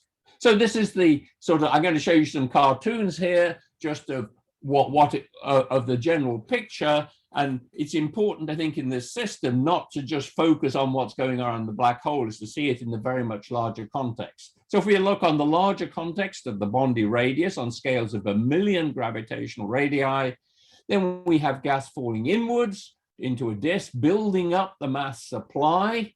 And I'm going to claim that at about 10,000 gravitational radii, this is just a model, it's nothing particularly important about this, the mass supply rate reaches its maximum value, which is this so-called Bondi rate. And so in the outer parts of the disk, we have a so-called injection disk here, in which gas is falling inwards and the mass inflow rate is increasing. If we go inwards, so this is a, you can make sort of graphs of this. So this is the radius of the horizon is down here. This is the Bondi radius, 6 orders of magnitude larger. We have the mass increasing as it flows into the black hole and then decreasing in an ejection disk where it is expelled from the disk by the energy and angular momentum that's coming from the central spinning black hole. So here we have a wind coming from the ejection disk on smaller scales, and we make simple models that conserve energy, angular momentum, mass, angular momentum, energy, torque, and electrical current. This is a whole large electrical circuit, and this is carried off in the by the wind, the mass, the angular momentum, and the energy. And so you can make simple models to do this, and everything is powered fundamentally by the spinning black hole in the center. An important feature of this is that the magnetic field is believed to be sort of unipolar, and this enables it to confine the jet in the way that's observed. This is the deprojected observation of the inner part of the jet associated with M87. Sorry, that is the deprojection, is what it would look like from the side. And this region here is where this collimating wind, magnetized wind from the disk is providing the emission from the boundary or boundary layer of the jet. And so this is a feature of the model, and it explains what's observed by the radio astronomers in these and other cases. As one goes inwards towards the black hole, there comes a region when you transition from a gas-dominated disk to a magnetically dominated region. And there are several possibilities here. Here's the black hole, here's the ergosphere. And then there's this region here, which is larger than the ergosphere, which we call the ergomagnetosphere, which is magnetically dominated. And there's, we'll say a little bit more about that in a moment. Here's a version here. Here are two versions actually of what might happen. On the right-hand side, you have magnetic field lines that essentially go through the equator, and there'll be an angular velocity gradient for those magnetic field lines, and this is all in the electromagnetic region here, and this is what is observed by the Event Horizon Telescope, not gas, but essentially a magnetosphere. Here's an alternative magnetic geometry that has magnetic field lines connecting with a distant disk that then are caught by the black hole. And I'm going to take the right-hand side version because it's conceptually a little easier to think about, but these two are distinguishable, I believe, observationally, and I'll come to that point in a moment. So let me now say a little bit about magnetic fields around black holes. Of course, a lot of work has been done on vacuum fields, but I would always regard those as irrelevant to the astrophysical context. And there are three ways that this has been handled. One is to do force-free electrodynamics, which essentially it says you're so magnetically dominated you can ignore the inertia of the gas and its pressure and so on. And so you essentially have no electromagnetic force density locally, and express this in terms of stress tensors and so on. And this is the ergomagnetosphere. The approach that's been mostly followed, particularly in the simulations, is that it's general relativistic magnetohydrodynamics. That is to say, you do try and include the gas, and you have to do this if you have a torus there. And you certainly have to do this in the ejection and accretion disks. So, and in fact, there are, I believe, problems with this, but most of the work has actually been done using magnetohydrodynamics and leads to somewhat different conclusions. And the third approach is to try and do this as a kinetic way of plasma physics. And here, this again has been very instructive and important, and these are tour de force simulations. However, I would point out that the sort of characteristic Larmor radii and the inertia of the minimal charge and so on, and is numbers like 10 to the minus 12, it's tiny, tiny, tiny. It'll be much more than this in practice, but it's very hard for me to believe that you're not highly magnetically dominated in this region. And in particular, one important thing is it's not necessary to make pairs locally. Plasma is such slippery stuff, and you need so little of it to carry the charge and current that you shouldn't strive to do that. Now, if you go into the stationary axis symmetric electrodynamics, and obviously the first two words are wrong in general, but this is a good approximation, a good way to start, then one should distinguish a Boa-Lindquist frame, which symmetry and conservation laws are expressed, a so-called Zamo frame, which is you all know about, and this defines the ergosphere. And then I'm going to call a magnetic frame, which is more relevant in this context, and this is the one in which the electric field vanishes, and we just have a local magnetic field, and that's the one where one defines the emission. If you work through force-free electrodynamics, you get flux surfaces on which the electric potential, V, the angular velocity, the enclosed current, the angular momentum flow, and the energy flow are all constant along these surfaces. This is the magic of stationary axis symmetric electrodynamics. In the force-free approximation, there are generalizations, but this is all we need here. And in particular, in the magnetic frame, there is no energy flow. There's only an angular momentum flow carried by the electromagnetic field. So just to drive this point home again, the magnetic flux is sourced by external toroidal magnetic field. It extracts rotational energy as an invisible pointing flux from the black hole. That's what powers the jets. And the dissipation that happens, that I'm surprised not to see more of from the Event Horizon Telescope, does indeed happen for all the power that's coming into the jets, but it's behind the curtain, it's behind the horizon. Now, if we think about the force-free situation, then we have basically two waves that are propagating, one that's basically just an electromagnetic wave and the other's an alphane wave, and they're both important in this flow. And if we think about this as a time dependent, not a stationary problem, then there are critical surfaces where the flow speed is essentially the signal speed, just like happens in hydrodynamics, and the characteristics cannot carry their information upstream beyond the critical surfaces. And so if we go now to think about this, I'm now getting into the relativity part of this, if you like. If you think about this, think about the Kerr spacetime for electromagnetism. Go back here. So this is all, I won't decode the laps and whoops, it just doesn't seem to want to stay on this. I won't decode these symbols. You all know what they are. I would say that introducing this sort of radial coordinate turns out to be technically rather useful to do. And this is the coordinate you can use if you care about the Zamo frame, but I think more important is the magnetic frame in this case. So the flux surfaces these magnetic field lines rotate with an angular velocity between 0 and that of the hole, and there is, as I say, there's a frame in which you calculate the emissivity, and along these flux surfaces are inner and outer critical surfaces. Along these critical surfaces that cross them, where the angular velocity of the flux surface satisfies this condition here.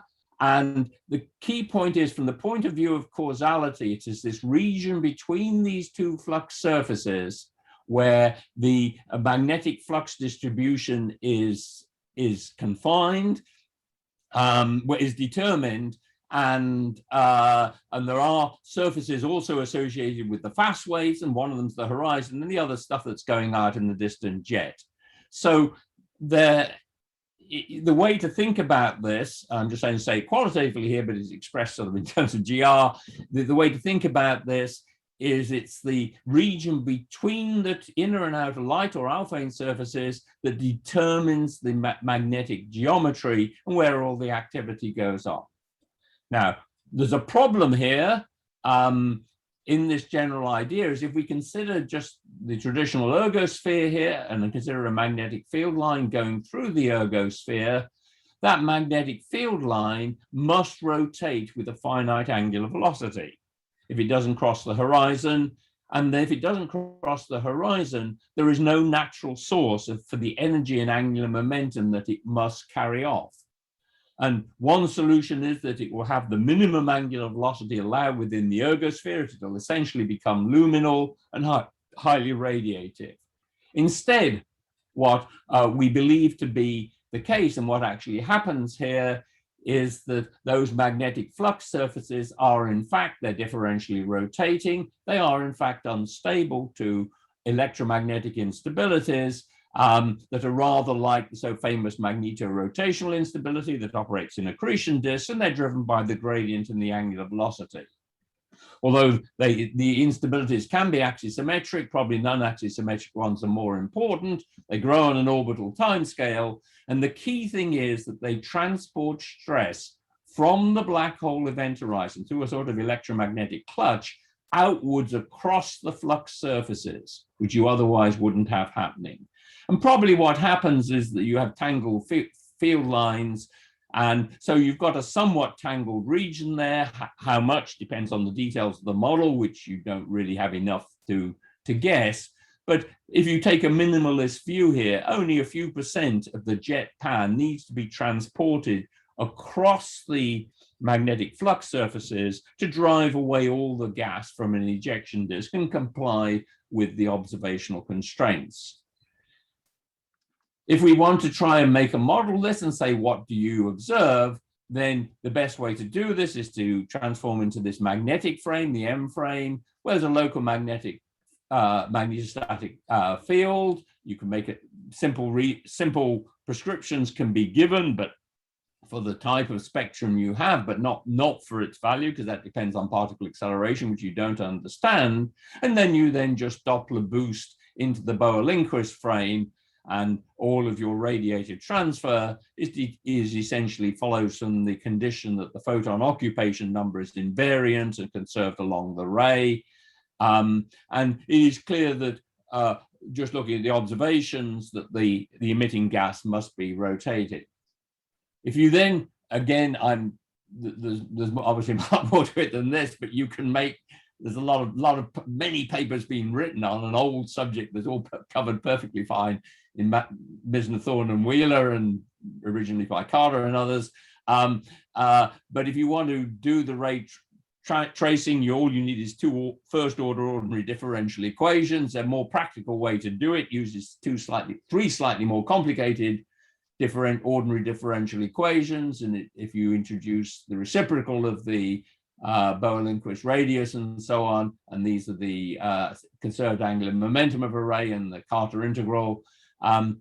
You can also do linear polarization using the Walker-Penrose method. There are other ways of doing it, but this works just fine, as Bursar, another local paper showed. Bursar et al. Many papers that did this, of course, that does well. And then the circular polarization will be conserved. I'll make 2 points here about these two bottom bullets. The first is the circular polarization was, for me, surprisingly low. It is being remeasured, and maybe it'll come up higher.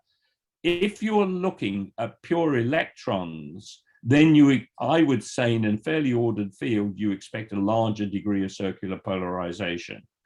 If you're looking at electron positrons, you don't expect any at all. And it's very, very easy to make electrons and positrons in these environments. So if the emitting plasma is a pair plasma, then you expect a low circular polarization. But if you're looking at an iron torus, I'm a little surprised you don't see more than is reported. And the second thing is there have been sort of acres of scientific journals devoted to the photon ring and so on.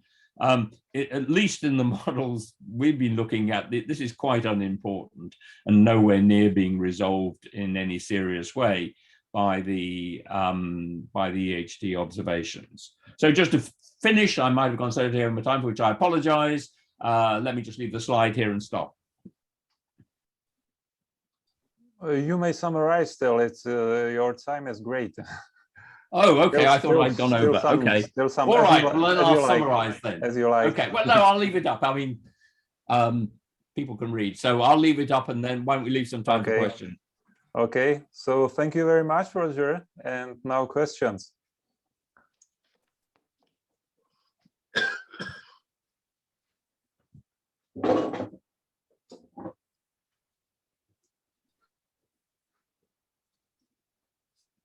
You need not raise hands. Vladimir, okay, go on. Regarding this polarization information on the EHT image, where do you think it comes from actually? Is it from the same region where most of radiation originates, or somewhere on the way between? Oh, okay. An excellent question. So who is it? Vladimir, I thank for that question. Yes. Yes. Thank you. Okay. Well, thank you, Vladimir. Okay. Let me go back.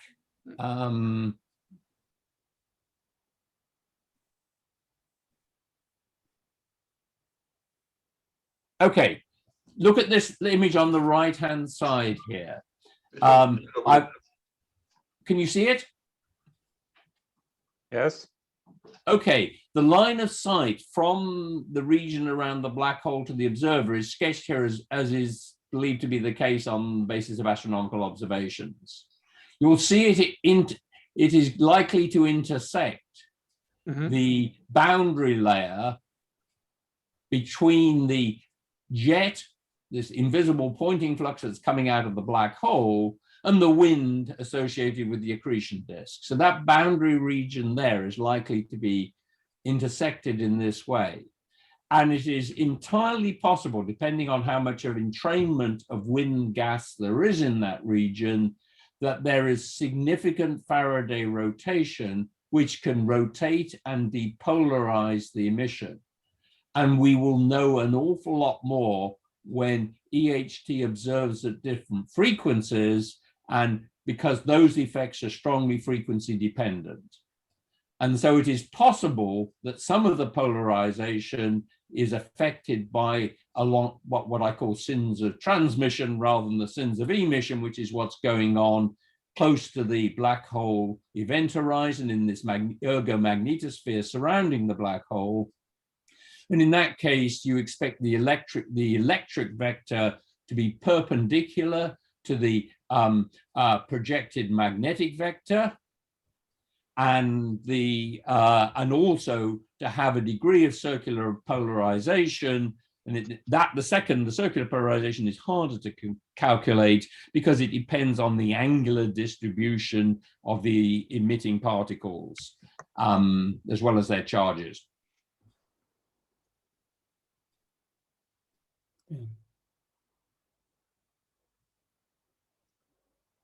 Fine. Any more questions? Yeah, thank you.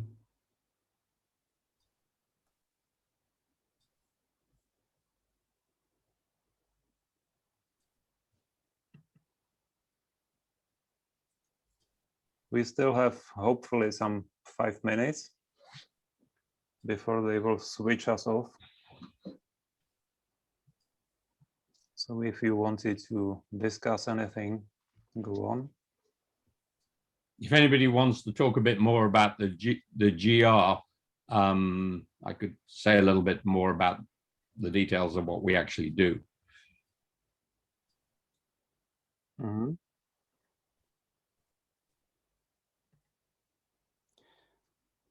Actually, if there is no question, may I have one more?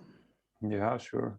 And that would be about this ejection disk. That is the region which should be like transient, right? Because you have this accretion from the outer parts, but then there is this ejection region. So unless it is sandwiching the accretion inflow inside, then it should be switching between the inflow and outflow, probably depending on the magnetic flux in that region when it rises up and down. Is that correct view? More or less, except it's not transient. We take, obviously the disks are notoriously unstable. There are lots of reasons for having dynamic, viscous and radiative instabilities in accretion disks. And so, like the surface of the sun, they are going to be subject to instabilities, but on average, they should be, the contention is that they are essentially stable. The magnetic field has a constant polarity. The average accretion mass inflow rate is given, as shown in this graph here, with a maximum being about the Bondi rate, mass joining the disk here. And then in this particular model, which is not obligatory by any stretch of the imagination, we don't know enough, mass leaving the disk at smaller radius. And the energy that that mass is given to drive it away from the disk, it needs energy. That energy comes ultimately from the spin of the black hole, not from energy released by infalling mass. And so this is not a transient business. It's just essentially all of the mass that makes it in towards the center of the inner parts of the accretion disk is driven away by the power of the black hole, which is much more than the power associated with the parts that we can observe. So perfect. Thank you. Thank you very much. So let me conclude by thanking to the organizers for this opportunity, and thanks of course go to all of you speakers for contributing to this Roman evening. But Oldřich, Jiří Bičák hand. Let me, sorry, let me conclude by inviting you to Friday when at 10:40 my colleagues Jiří Bičák and Tomáš Ledvinka will give a plenary lecture on dragging effects. So will you enjoy the week and the whole summer, and hope to see you soon in full reality. And if Jiří wants to say something, so Jiří, you have still 1 minute, I think.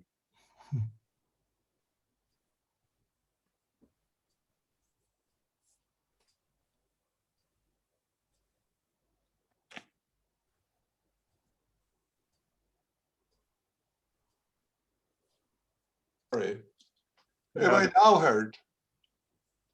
I don't know. Yes, you are heard now. Now only. Sorry. So I just wondered whether these talks today afternoon are available to all participants also on Friday, say, you know, if we would like to refer to some of them, because yes, we should do very quick service. So is it? Yes, it should be available, but I don't know whether on Friday. They were saying that plenary lectures will be available almost immediately, by session talks only after some days. So I don't know whether it will be on Friday already. Okay.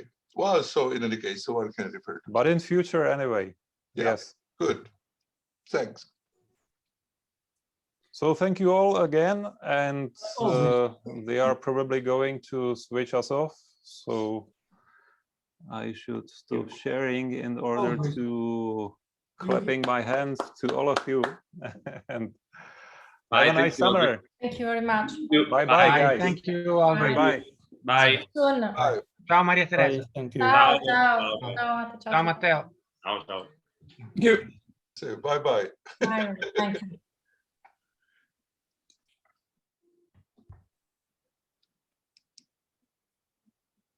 Okay.